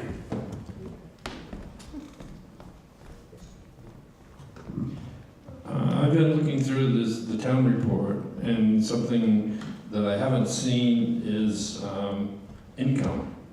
I mean, we have taxes, but there are other income streams that do come into the town. And the reason I'm saying this is so that when people look at the budget under my pet project cemetery commission, that it's not strictly a money out thing. We do sell plots, and granted, it's not a huge amount of money that we make, but at least takes some of the curse off the money that we ask for, and or part of the mowing costs that the town does for the cemeteries that we establish. And I assume there's also fees for licenses and all this other stuff, and I couldn't find a thing in here for it. I put a handout, and I see it's been taken. You can come into the office of all the revenue that comes in, and it's by sections.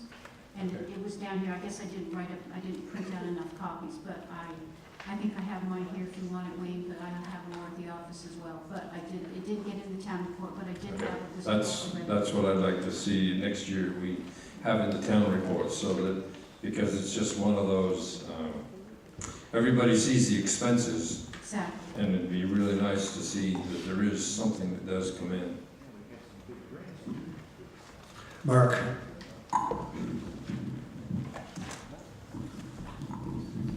So, we have a treasure in Greensboro Bend, treasure of history, the treasure of really good, solid working people. And yet, if you guys wanted to take a little road trip down the hill and drive down Main Street, you'd see that that treasure is somewhat tarnished and in disrepair. So what I'd like to see is a group of people who wanted to get together and look at Greensboro Bend as a whole system and see if we couldn't make something happen in that town that's positive. The play area is positive, Smith's store is positive, there's some neighbors who are really positive, but there's so much help needed in that town in terms of rehabilitation. There's a great opportunity for low-income housing, which we desperately need. So I would just like to put it out there, if anyone thought that after you drove through the Bend, which I would highly recommend from one end to the other, if you felt like you could contribute something, add something, have an idea, maybe some money, because we're gonna need that. There's real potential to turn the Bend around and make it vibrant again. So my name's Mark Snyder, I'm in the phone book. I am reluctant to champion something that I'm not passionate about, and that being said, I'm passionate about the Bend. I'm walking my talk by trying to rehabilitate that train station.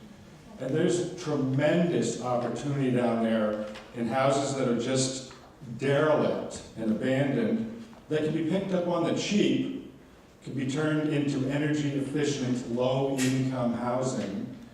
And that's my thought on that matter, and I don't have any answers, but I'm surrounded by a bunch of smart people.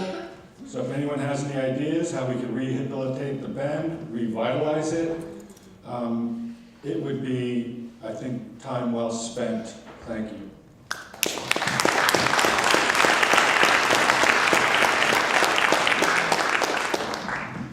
Anything else? Peter? I couldn't be more in agreement with Mark, and I think this year we will probably form a committee that hopefully will have a lot of input and try to start working towards some solutions down there. I did want to comment a little bit on buildings up here, specifically the town hall and say the Grange. The town hall use of that is somewhat dependent upon the school. If the school status changes dramatically and they don't need to use the classrooms anymore, we won't have a lot of use for that building. And that's why it's been thrown out that potentially we could move offices to the Grange, which I think would be a very suitable use. And then the town hall could become any number of different things. And I know there are people who are interested in that also, and so I just want to throw that out to anybody who might want to participate in solutions for that. It's down the road a ways because obviously we have to see what's going on with the elementary school.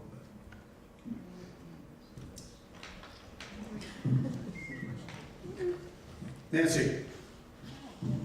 Coming at you. There's a 5-second lag there.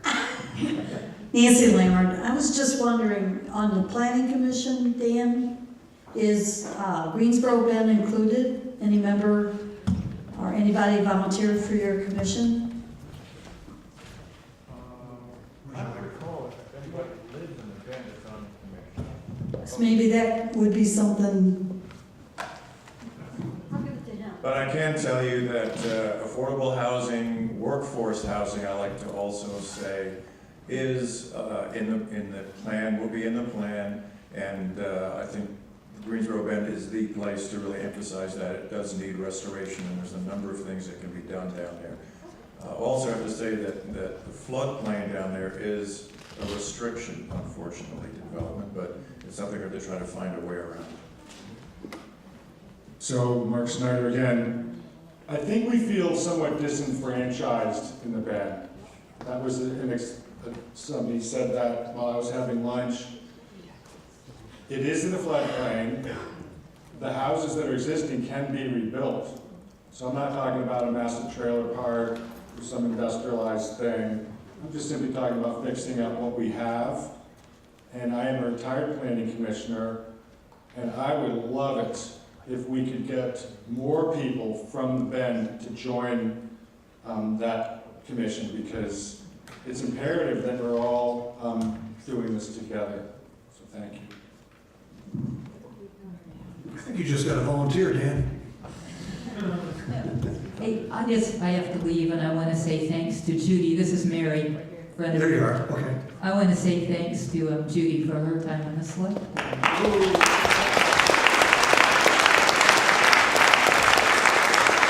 It's been wonderful serving with Judy. Okay, Victoria. I just wanted to follow up on the comments about the Bend. I would agree with Mark, and the housing in general and all the issues surrounding housing really will impact the future of the school. So all of these things are really tied together and need to be fixed as a whole community and not individual groups of committees making decisions without the input from the other organizations in town. So I'm with you, Mark, because I'd like to keep our school and I'd like to see more kids, and to do that we need more housing. So anyway, that's all I have to say. I know it's been a long meeting. Ellen. Ellen's next. Yeah, hi, I'm Ellen Selnick. Actually, my email on that planning commission sheet there was an error. So if anybody wants to know it, just come up to me. I'll give you my email address, or we'll correct it. I joined the planning commission, and I did it because I care about the Bend. I'm on the Bend Road, and I care about Greensboro. I'm sort of in between. I encourage people with expertise, specifically or not, to really come to a meeting and see where we are and help us. There are three things that clearly, two things have been discussed regarding the importance that impact almost everything. One is obviously affordable or workforce housing in terms of growth and development for younger families.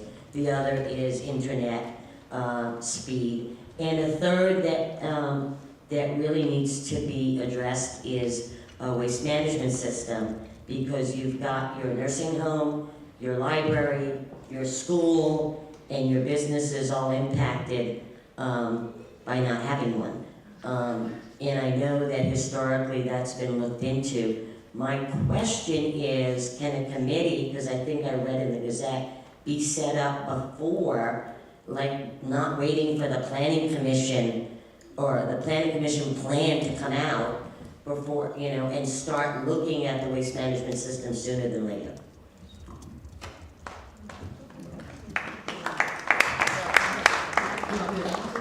Do you want to answer that?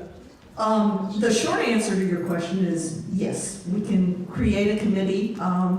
We have created committees for various special topics ever since I've been on the select board, and that went on long before I ever came onto it. So that's certainly something we could consider. The best way to make that happen is to come to a select board meeting and say, I want to see this committee and this is what I think it should be doing, and I'm willing to step up and be the first member of the committee. No.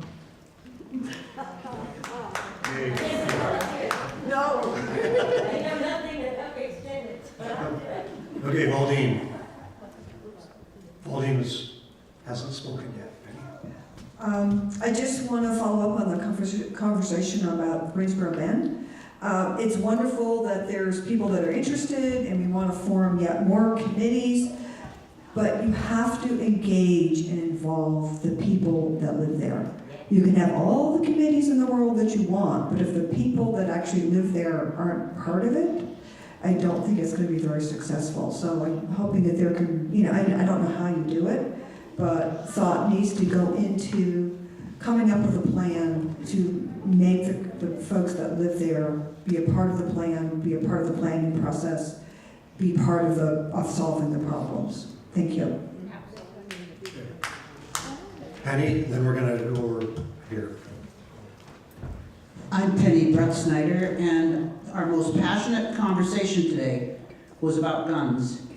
And I feel like we've left a major piece out here to not say, okay, we need a petition to the state of Vermont saying, we are concerned about guns, and can you do something about it? At the very least, it can be that simple. But if the people of Greensboro and Greensboro Bend are, we've got ideal places to sign petitions around here. It can be that simple. We just need to make sure they hear the message in Montpelier, even in the White House. So I'm just thinking we need to not end that discussion today. Thank you. Hi, I'm Michelle Flanagan, and I live on Main Street in Greensboro Bend. And I just want to put out, I totally dropped the ball, but like a month ago, I put out a mass email to people that have expressed interest in the past about revitalizing the Bend. And I got 99% feedback from that email. So we have multiple people, many stakeholders across our town and beyond our town, parents that have children attending Four Seasons whose kids do not go or do not live in this town but still want to see something great happen there. So I really do think we have an energized group that we just need to get organized to get the work started. Many of the people that I spoke with are from the Bend, so I think that we've already got that covered. So I expect to see great things happen over the next year. Before these two kids leave, hey, Amelia and Leo.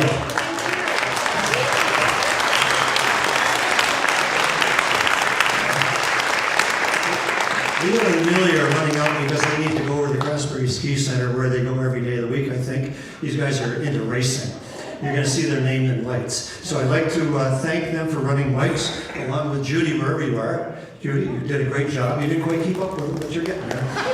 They'll teach you. So thanks, guys.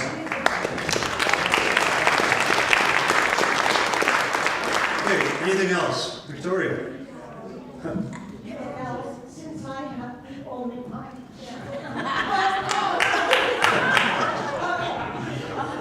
It's a non-related question that has to do with if we're going to be permanently moving town meeting here to the Highland Center, or if what the long-term plan is.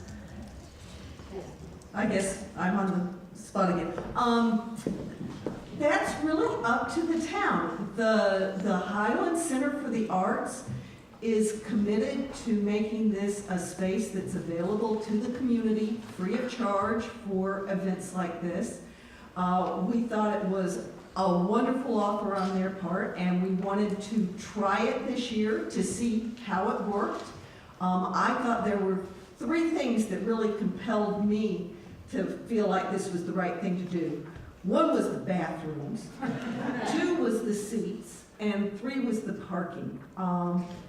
I would really like to hear from everybody afterwards. I don't think we have to get into it right here, right now, but what your thoughts are. Did this work or did it not work? What could be done better? What do you prefer about a different venue to this one if you don't like this one? But give us your thoughts and we'll certainly listen. We try to always listen to any comments people come up with. I was gonna just say that the school district just needs to know by the 1st of December where the meeting's gonna be. The school district needs to know before December 1st, when we craft the warning. I'm just saying, we never had any idea before. Thank you. Here, right behind you, Patsy. And also the representatives, John Rodgers didn't know where the meeting was. Oh, sorry. Oh, interesting. Well, you found this. Aldine. I have no idea. I mean, I can't tell you sure. Let's do a doodle poll to see what the people want to do next year. What are you babbling about? Doodle poll via Front Porch Forum. Okay, anything else? Yes. Who's that? Where? Mike. Sorry. Second. Here. I just wanted to comment that we have started in the past year having quarterly select board meetings at St. Mike's Parish Hall in the Bend, and they've been pretty well attended. And I don't think we've predetermined the months, but that will be on the website. And It will be decided on next select board meeting next week. so we also encourage people that way to. I appreciate everybody's patience with the rocky start that we got off to. You guys gave me some challenges this year. And I hope you feel like your voice was heard. And we have a motion on the floor to adjourn. Anybody else need to say anything first? Go ahead, Fatty, quickly. I'll be very quick. This is specifically to select board and the new members in the select board. I just want to make a comment about the roads, and that I would like to be put on record to the fact that I appreciate the work they do. I'm sure you hear like lots of complaints and probably not many praises, but I feel like the road crew is doing a pretty good job on the roads. I mean, there's 3-4 guys, I don't know how many there are. We have so many roads, they can't be in all the roads at the same time. You know, I get out of the house with the bus at 6:30 in the morning, and the roads is plowed every time. They've gone by 10 minutes before the bus goes out. So, you know, I'd like to give them some credit for the work that is being done. Thank you. I'm totally out of order by allowing this to happen, but go ahead. Just a quick thing I wanted to clarify.